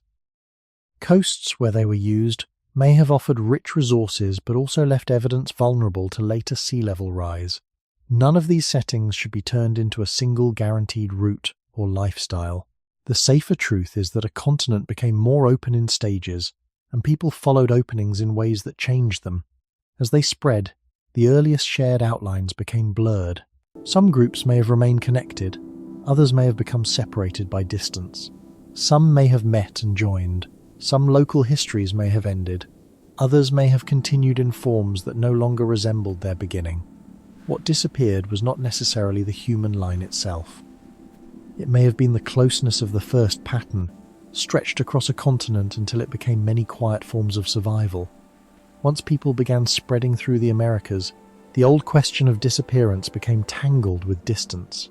A group near a northern river, a group moving through an interior plain, and a group living close to a coast may all have belonged to the same broad human expansion, Yet after generations, their daily worlds could become very different.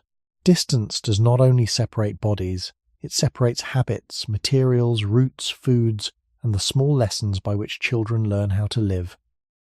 The first Americans, understood as the earliest human presence and its descendants, were not held together by writing, roads, or a single political identity. Their connections would have depended on movement, kinship, memory, and perhaps contact between nearby groups, all of which become harder to see as people spread across vast space. A shared beginning can become many local histories without any dramatic break. One family follows a valley, another remains near reliable water, another learns a coastline, another enters a dry basin where survival requires different timing. Over many generations, these choices create difference. What began as a related human presence can become a mosaic of lives, each shaped by a particular place. This helps explain why the early record feels broken. Archaeologists may find a tool pattern in one region, another pattern elsewhere, and long gaps between them. The temptation is to ask which one represents the true first Americans.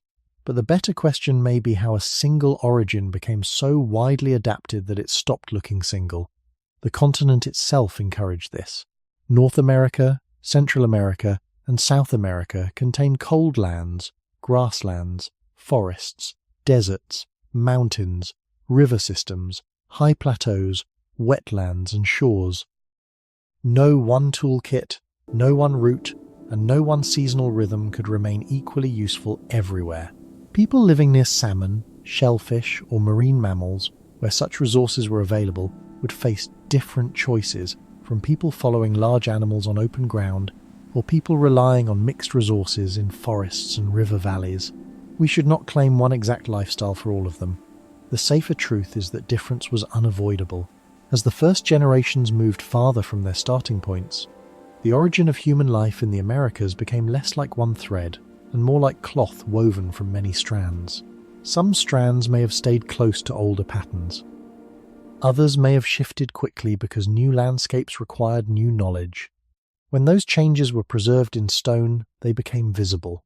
When they lived mostly in speech, memory, wood, fibre, skin, or food habits, they largely disappeared.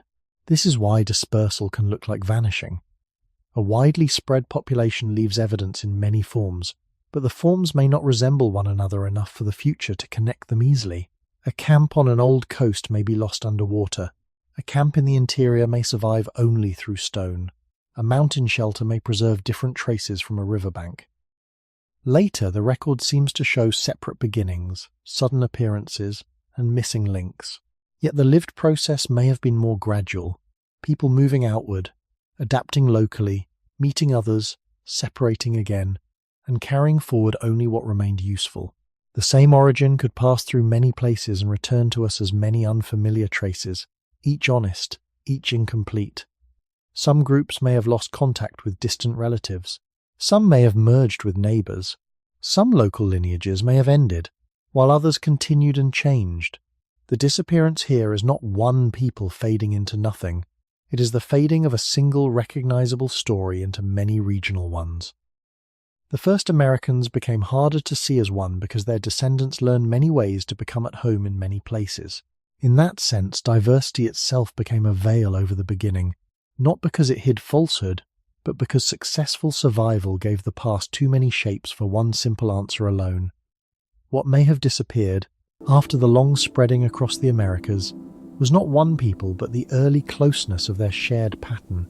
At the beginning, if we could stand near the older threshold of movement from the north, we might imagine groups whose recent ancestry, tools, and knowledge still held some common shape. But a continent does not let sameness remain untouched. Forests ask different questions than plains. Mountains ask different questions than low river valleys. Deserts ask different questions than wetlands. Coasts, where people use them, asked questions that later seas may have hidden from view. Each landscape pressed itself into daily life through food, stone, water, shelter, season, and distance. Over generations, people did not merely move through these places. They became local to them. That is one reason the first Americans become harder to see as a single beginning. Survival itself turned the first outline into many forms. A group living near open grassland might leave different tools and animal remains from a group living near a forest edge or a river mouth. A group using coastal resources might leave traces now buried, eroded, or drowned. A group in dry country might preserve one kind of evidence, while a group in wet soil might leave almost none. The old question, why did they disappear, begins to change shape. They may have disappeared as a single visible pattern because the continent gave them many ways to continue. Human adaptation does not always make the past easier to read. Often it makes it harder. The more people learned local environments, the less their material lives needed to look like those of distant relatives. A tool changed because the stone changed. A route changed because the water changed. A camp changed because the season changed. A meal changed because the animals and plants changed. None of these changes requires a complete break from the human origin of the Americas. They show how an origin can become plural. The first presence spread, settled into difference, and left evidence that later scholars must arrange from fragments. Some fragments come from cold places, some from dry shelters, some from open ground, some from old river systems. Many others may be lost forever. This makes the past look uneven, but unevenness is not the same as absence. It may be the shape left by successful dispersal. Over long time, local knowledge becomes deeper than memory of the first route. Children grow up knowing their own valley, their own water, their own stone, their own dangers. They may not preserve a visible sign of the older movement that made their presence possible. That older beginning continues only as ancestry, as inherited skill, as bodies born into new places, and sometimes as genetic connections that are far easier to detect than the vanished details of daily life. The first Americans, in this sense, did not remain a single archaeological image.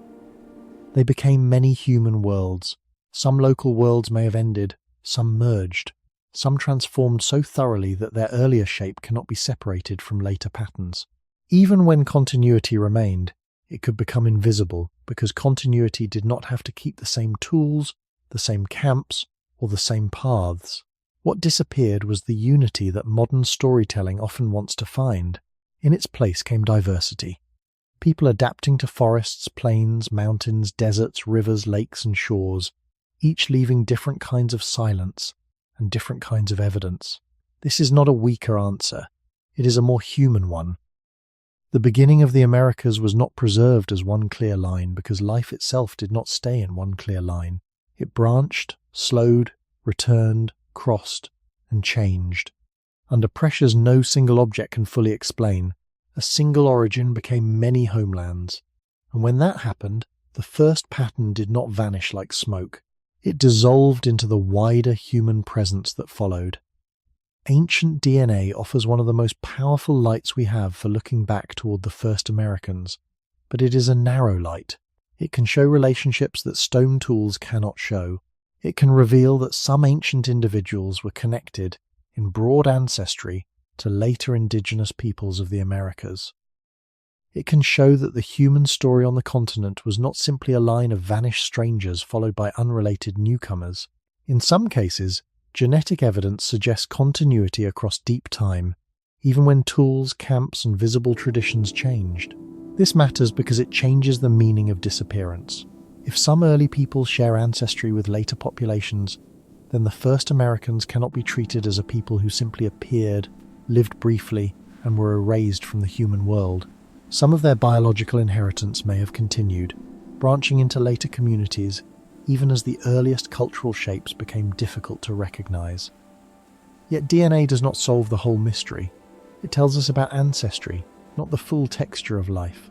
A genome can show connection, separation, mixture, and population history in careful scientific terms, but it cannot tell us what a person called their home, what language they heard as a child, how they understood a river, or what memories were carried beside a fire. The human origin of the Americas was lived in bodies, but it was also lived in knowledge, speech, practice, and belonging. DNA reaches only some of that. It can say that a person's body carried certain inherited relationships. It cannot restore the voices around that person. This is why ancient DNA must be handled with respect and restraint. It is not a magic answer hidden inside bone. It depends on rare preservation, careful excavation, ethical study, and comparison with living and ancient populations. Many ancient people left no recoverable DNA at all. Soil, heat, moisture, time, and burial conditions can destroy genetic material. Some regions preserve it better than others, which means the genetic record is also uneven, just like the archaeological record. A few ancient genomes can change understanding, but they cannot stand in for everyone who lived. The first Americans were never one single sample. They were populations spread across large distances, passing through many generations and changing with landscapes. Genetic evidence can reveal broad patterns of continuity and movement, but it cannot flatten that variety into one simple story. It also reminds us that an archaeological culture and a biological population are not the same thing. A tool tradition may end while ancestry continues. A group may change its material habits and still carry inherited connections to earlier people. Another group may merge with neighbours, leaving descendants whose older identity is no longer visible as a separate line. From the ground, this may look like disappearance. From DNA, it may look like transformation, mixture, or branching. Neither kind of evidence is complete by itself. Stone can show skill and practice. DNA can show biological relationship. Landscape can show the pressures of climate and movement. Together, they make the mystery less dramatic, but more truthful. The first Americans did not simply disappear in one clean way. Some local lines may have ended. Some traditions may have vanished. Some places may have been lost under water or soil. Some ancestral connections appear to have continued into later indigenous histories, though the details must be described carefully. The deeper loss is that ancestry can survive while the earliest lived world remains out of reach. DNA can bring us close to the body, but not all the way back to the person. It can show that the beginning was not entirely broken, yet it also shows how much of that beginning cannot be recovered. What disappeared was not always the bloodline. Often it was the name, the language, the daily knowledge, and the first shape of life around that bloodline. Ancient DNA can feel intimate because it comes from the body, but it is still a limited witness. It can point toward ancestry, relatedness, population movement, and mixture across time, yet it cannot recover the ordinary human world that surrounded those bodies. It cannot tell us what language a child heard, what a place was called, how a group remembered a difficult winter, or what meaning people gave to a river, a mountain, a fire, or a burial. This is why the mystery of the first Americans remains open even when genetics gives us strong clues. A genome can show that two people were related across deep time in broad biological terms. It can show that some ancient individuals stand closer to some later indigenous populations than to others.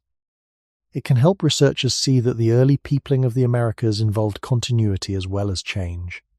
But it cannot tell us the names of communities that left no writing.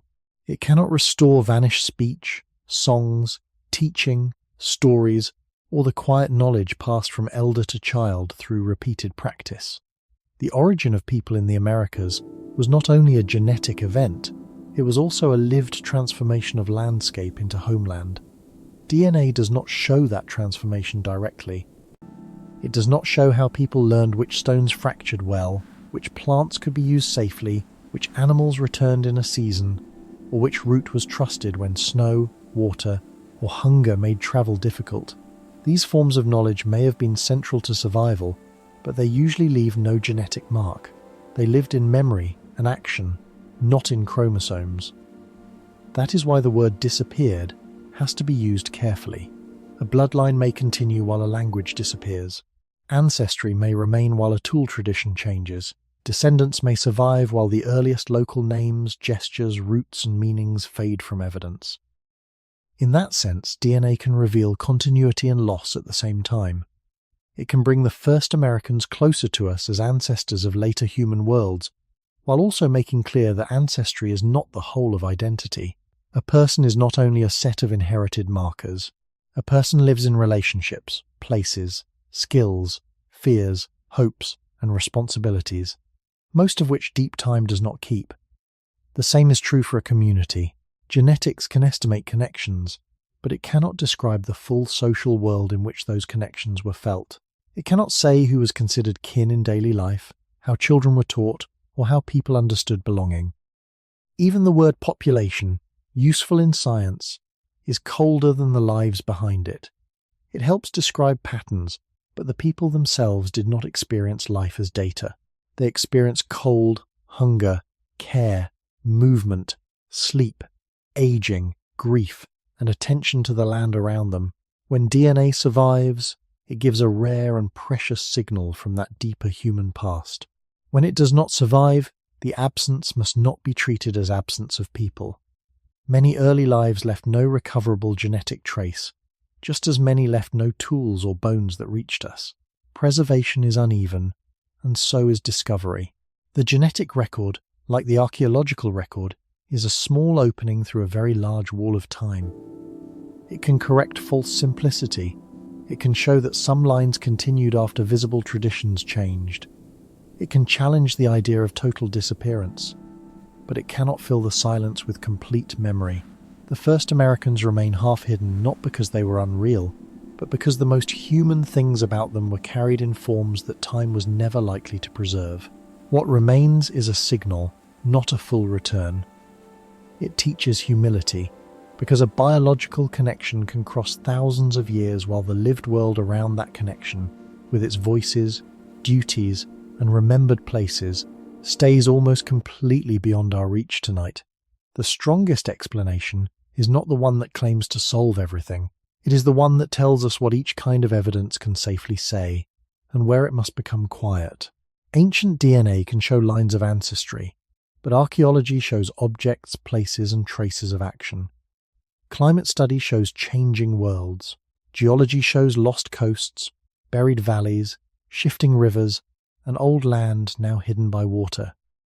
None of these voices alone can restore the first Americans completely. Together, they make the disappearance less like a vanished population and more like a layered fading of visibility. A genetic connection may continue while a tool tradition ends. A camp may disappear while descendants live elsewhere. A route may be lost while the knowledge carried along it changes into something local and new. A body may leave DNA but not language. A stone point may survive, but not the reason it was shaped that way. A shoreline may have held human presence, then moved beyond reach beneath the sea. When these losses are placed beside one another, the title's mystery becomes clearer without becoming falsely simple. The first Americans did not disappear in one single sense. Some early local communities may have ended.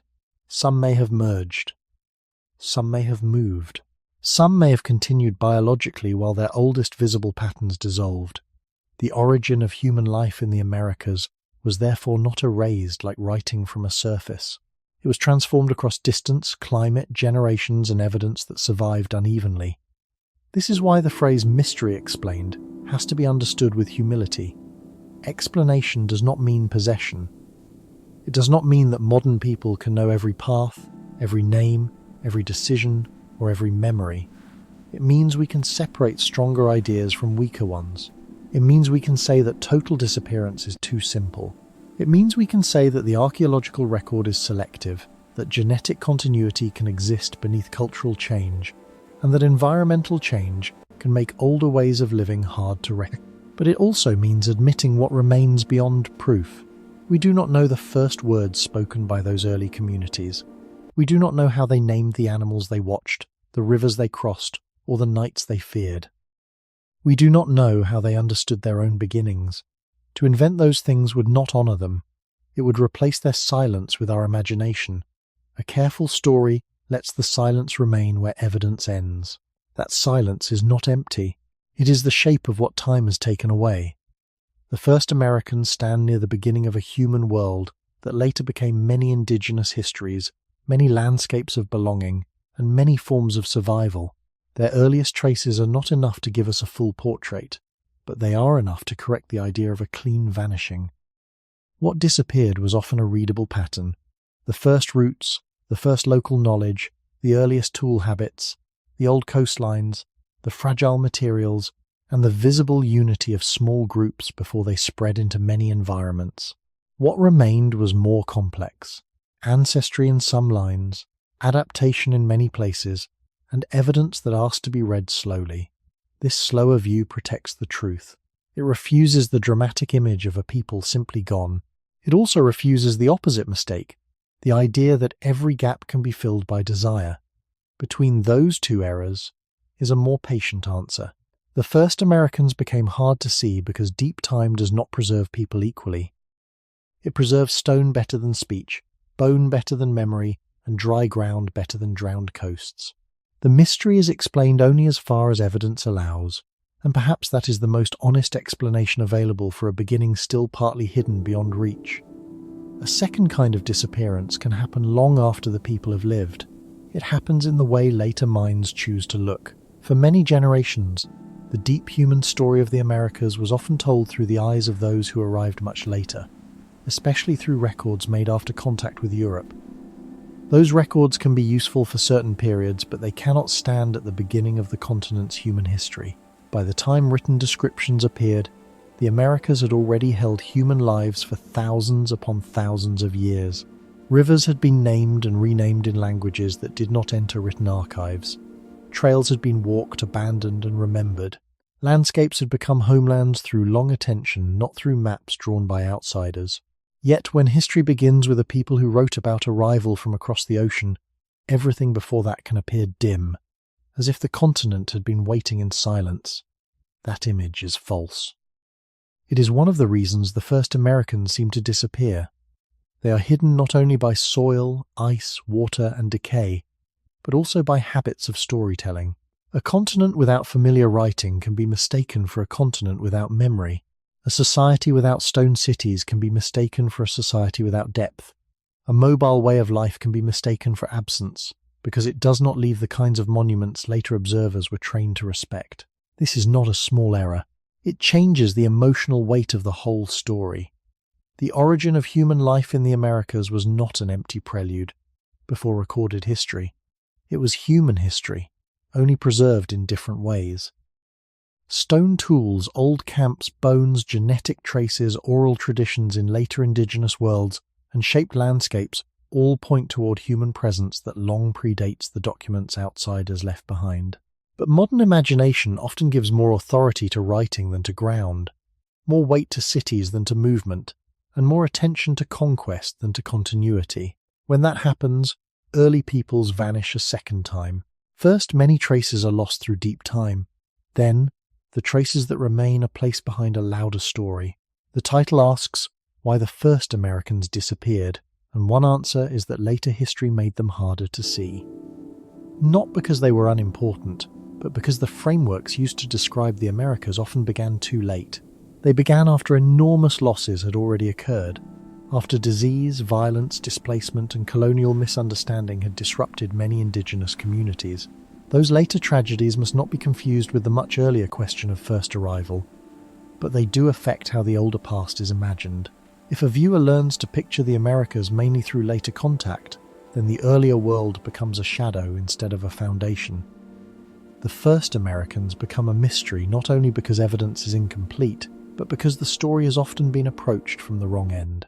A deeper view begins with the land before modern borders, before European names, before written archives, and before the idea that history must announce itself through buildings or texts.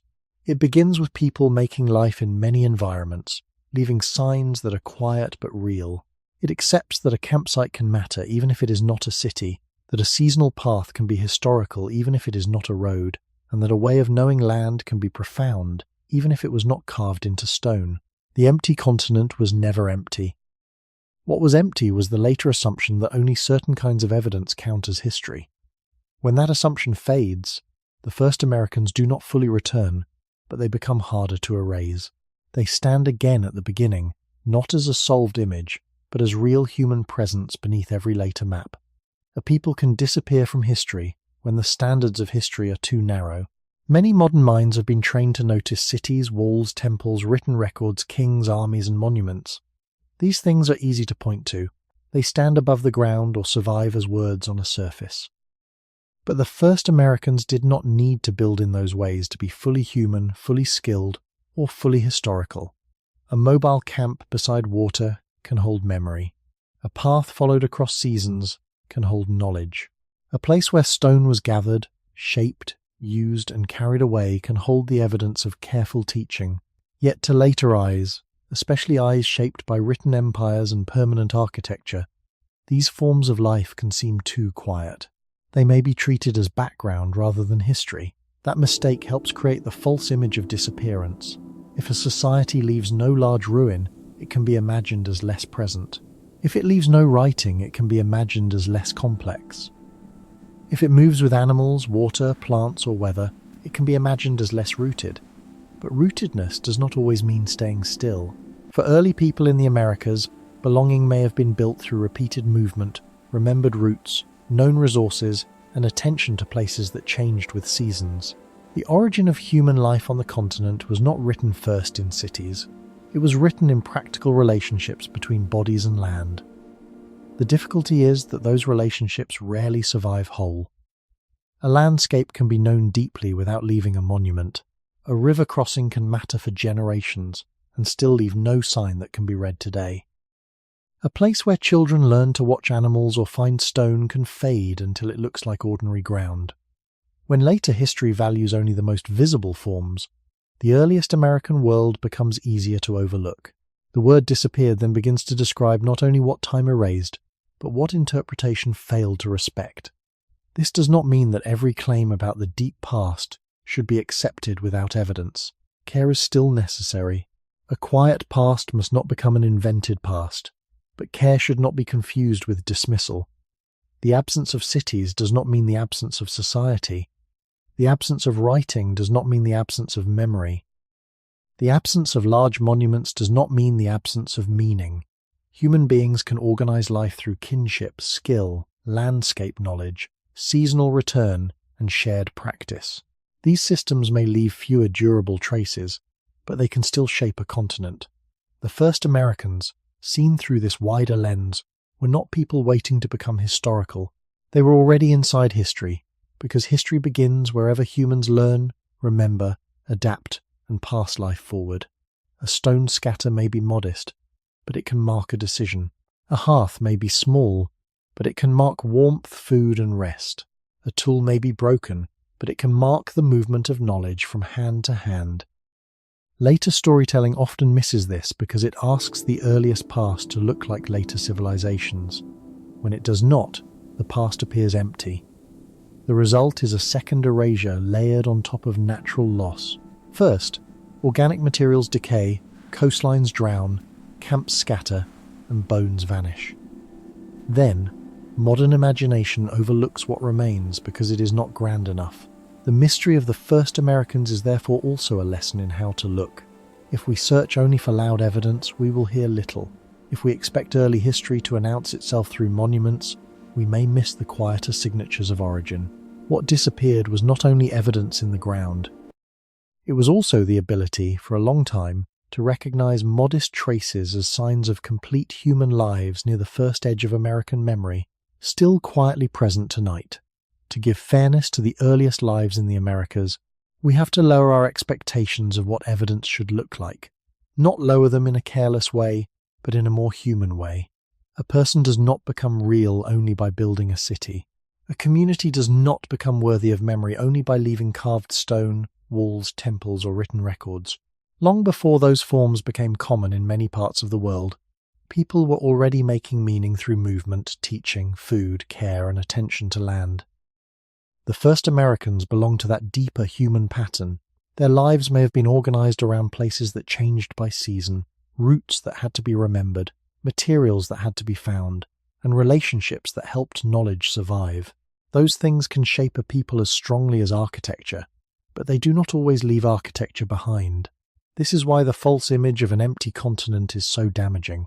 It teaches the mind to look for absence where there was presence, and to look for simplicity where there may have been careful adaptation. The origin of human life in the Americas was not a blank space waiting for later civilizations to give it meaning. It was already filled with human decisions, even when those decisions left only faint marks. A small hearth can be historical because it shows warmth, food, and a pause in movement. A stone flake can be historical because it shows skill passing through hands. A footprint can be historical because it shows a living body crossing a real surface at a real moment. These traces are modest, but modest does not mean empty. The people behind them were not symbols of a lost world. They were human beings meeting weather, hunger, distance, and one another. The difficulty is that later stories often reward the loudest remains. Empires are easier to narrate. Ruins are easier to photograph. Written names are easier to repeat, but the earliest American past asks for another kind of listening. It asks us to accept that deep history can be quiet and still be true. It asks us to see that a mobile life is not a lesser life, and that knowledge carried in memory can be as important as knowledge carved into stone. This does not mean turning every silence into certainty. It means refusing to erase people simply because their evidence is fragile. The disappearance in the title is partly a disappearance from the habits of modern attention. When we expect the first Americans to look like later states, they vanish. When we expect them to leave monuments, they seem smaller than they were. When we expect one simple origin story, their many local adaptations feel like confusion. But if we look more carefully, the mystery becomes more respectful. The first Americans did not need to resemble later civilizations in order to belong at the center of human history. Their importance lies in the fact that they helped transform a vast continent into lived human worlds. Some of their descendants, in broad and complex ways, continued into later indigenous histories. Some local groups may have ended or merged. Many early names, languages, roots, and memories are beyond recovery. Yet the loss of those details should not become a denial of the people themselves. To return fairness to them is to hold two truths together.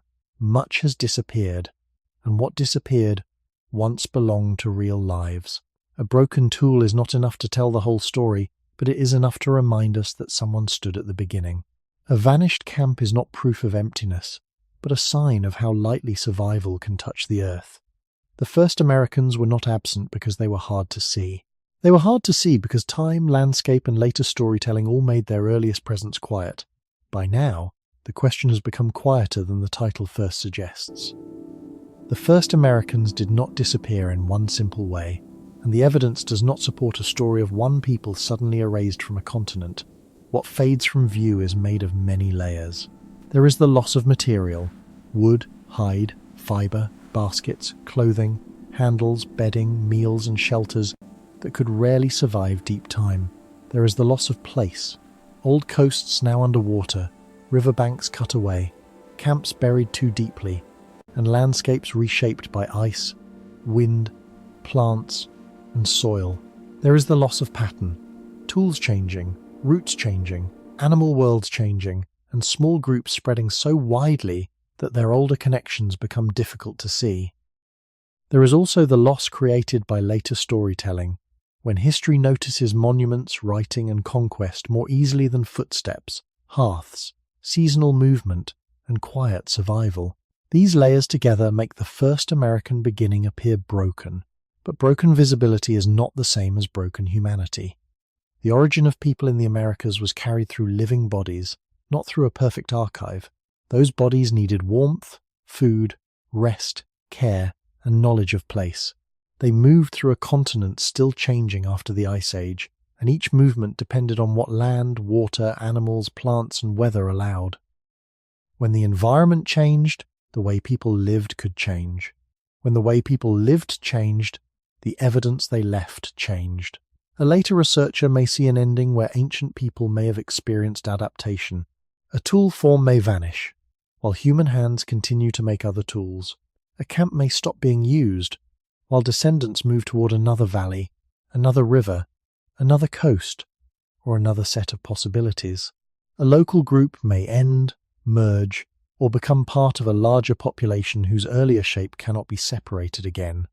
Each of these outcomes is different, and honesty requires that they remain different. The mystery is not explained by forcing them into one dramatic answer. It is explained by seeing how many kinds of disappearance can overlap. The first Americans became difficult to follow because deep time keeps some things and not others. It keeps stone better than skin. It keeps bone only under certain conditions. It keeps ash only when soil allows. It may keep DNA in rare cases, but not the voice, language, name, or memory around that DNA. It may keep a footprint, but not the journey that led to it. This means the earliest human presence in the Americas is both real and incomplete. We can see enough to know that people were there, living and adapting, but not enough to restore the full world they knew. That incompleteness should not become a weakness in the story. It should become its center. The beginning of human life on the continent was not preserved for us in a straight line because life itself did not move in a straight line. It branched across climates and distances. It adjusted to animals that changed, shorelines that moved, and resources that differed from one place to another. It passed through small groups whose traces could be almost invisible. It continued, in some forms, through ancestry and later indigenous histories, while many early local details were lost beyond recovery. So the safest answer is also the most patient one. The first Americans did not simply disappear.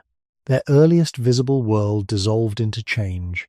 Some parts were lost to death, some to movement, some to blending, some to water, decay, and silence, some to the limits of our own ways of looking. What remains is not a complete story, but a set of surviving edges around a human beginning that was once whole. The value of this mystery is not only that it tells us something about the first Americans, it also teaches a quieter lesson about how human beings should approach the past. Deep history does not reward impatience. It gives fragments and asks us to hold them without breaking them into certainty. A stone point, a footprint, a bone, a layer of ash, or a trace of ancient DNA can change what we understand, but none of them gives permission to speak as if every life has returned. The most honest story is one that respects both presence and loss. It says that early people were truly there, shaping lives in a continent of ice edges, rivers, animals, coasts, forests, plains, and distances. It also says that most of what made those lives complete is gone from reach. That is not failure. It is the condition of studying beginnings. Human origins are often known through what remains after the softest parts have disappeared. Speech is gone first, then names, then gestures, clothing, shelters, memories, and the ordinary warmth of living together. Stone lasts longer, but stone is not the whole person. DNA may last in rare conditions, but DNA is not a homeland. A campsite may show a pause in movement, but it does not contain every reason for that pause. Learning to accept those limits is part of the education this story offers. It prevents the past from becoming a place where modern imagination takes control. The first Americans should not be used as figures in a dramatic legend of disappearance, nor should they be reduced to objects in the ground. They were people, and the most respectful way to speak of people so far away in time is to say only what evidence can support, while leaving room for what cannot be known. This kind of restraint may feel quiet, but it has real value. It protects living indigenous histories from being treated as afterthoughts to a vanished world. It reminds us that continuity can exist even when old tools change, and that loss can exist even when descendants remain. It teaches that a culture is not proven only by monuments, and that a people is not erased simply because the oldest traces are difficult to follow. The origin of human life in the Americas belongs to the wider story of our species. Small groups moving through uncertain environments, learning slowly, surviving by attention, and becoming part of places that once were unfamiliar. That story is not a simple triumph, and it is not a simple tragedy. It is a record of vulnerability and adaptation. It shows how much human life depends on climate, food, water, memory, and cooperation, and how easily those connections can become invisible after enough time passes. For the listener, the lesson is gentle but serious. We live in a world filled with evidence of people who came before us, yet we see only a fraction of them. Every generation leaves more than the earth can keep. Most lives will not become monuments. Most voices will not become archives. But their absence from the record does not make them meaningless. The first Americans remind us that history is larger than what survives, and that truth is not weakened by humility. A careful answer is still an answer. It does not need to pretend that every question is closed. It can show that disappearance is sometimes a change of form, sometimes a loss of evidence, sometimes a merging of lineages, sometimes a silence created by our own ways of looking. When we learn this, the mystery becomes less like a puzzle to conquer and more like a discipline of attention. We begin to notice how fragile human traces are and how easily a real life can become only a mark, a layer, or a question. To understand that is to become better at listening to the human past, not as a finished possession, but as something partly given, partly hidden, and worthy of patience. At the end of this long path, the mystery does not close like a door, it becomes a quieter way of seeing. The first Americans are not best understood as a vanished people standing at the edge of a dramatic ending. They are better understood as the first visible edge of a much deeper human transformation, small groups entering changing lands, adapting to cold, distance, animals, water, stone, and season, then becoming part of many later worlds that no longer looked exactly like the beginning. Some lives were lost. Some local communities may have ended. Some traditions faded. Some roots were buried underwater or forgotten when landscapes changed. Some names, languages, gestures, and memories disappeared so completely that no science can call them back. Yet other things remained. Ancestry remained in some lines. Human skill remained in changing tools. Knowledge of place remained in forms that later became local and diverse. The continent did not preserve one perfect memory, but it did preserve enough to remind us that the beginning was real. This is the meaning we can carry away without exaggeration. History is not only the story of what survives loudly, it is also the story of what survives faintly, what changes shape, and what asks to be approached with care. A footprint in ancient ground does not give us a full life, but it gives us presence. A stone edge does not give us a voice, but it gives us intention. A fragment of DNA does not give us a language, but it gives us connection. These small witnesses do not solve everything, and they should not be forced to do so. Their value is that they keep the question honest. They tell us that the earliest human world in the Americas was neither empty nor simple. It was made of bodies that needed food and warmth, families that depended on one another, and generations that learned the land slowly enough for survival to continue. The loss is that most of that learning has no complete record. The comfort is that absence from the record is not the same as absence from reality. Many lives that shaped human history left no monument. Many people who mattered left no written name. Many beginnings remain visible only through the faint pressure they placed on the world before time softened the mark. The first Americans remind us that every human story rests on other stories we cannot fully recover. Beneath every map there are older paths. Beneath every known homeland there are earlier ways of arriving, staying, leaving, returning, and becoming local. Beneath every clear answer there are questions that survive, because the evidence is too fragile to close them. That is not a failure of knowledge. It is a form of respect. To speak carefully about the first Americans is to accept that truth can be incomplete and still be meaningful. It is to refuse both empty certainty and careless myth. It is to understand that disappearance can mean death, but it can also mean movement, blending, adaptation, erosion, drowning, decay, or the quiet weakness of our own attention. So the mystery explained is not a mystery conquered. It is a mystery placed in its proper human scale. The first Americans did not simply vanish from the earth. Their earliest visible world changed beyond easy recognition. Some of it was lost forever. Some of it continued in ways that no single tool, site, or genome can fully contain. And perhaps that is the final lesson. Human beginnings are not always preserved as clear lines. Sometimes they are carried forward like a low fire through changing weather, giving warmth to later generations even after the first flame can no longer be seen. If the first Americans did not simply disappear, but became hidden inside change, loss, ancestry, and the many lives that followed, then what part of a people is truly gone when the world can no longer remember their first name?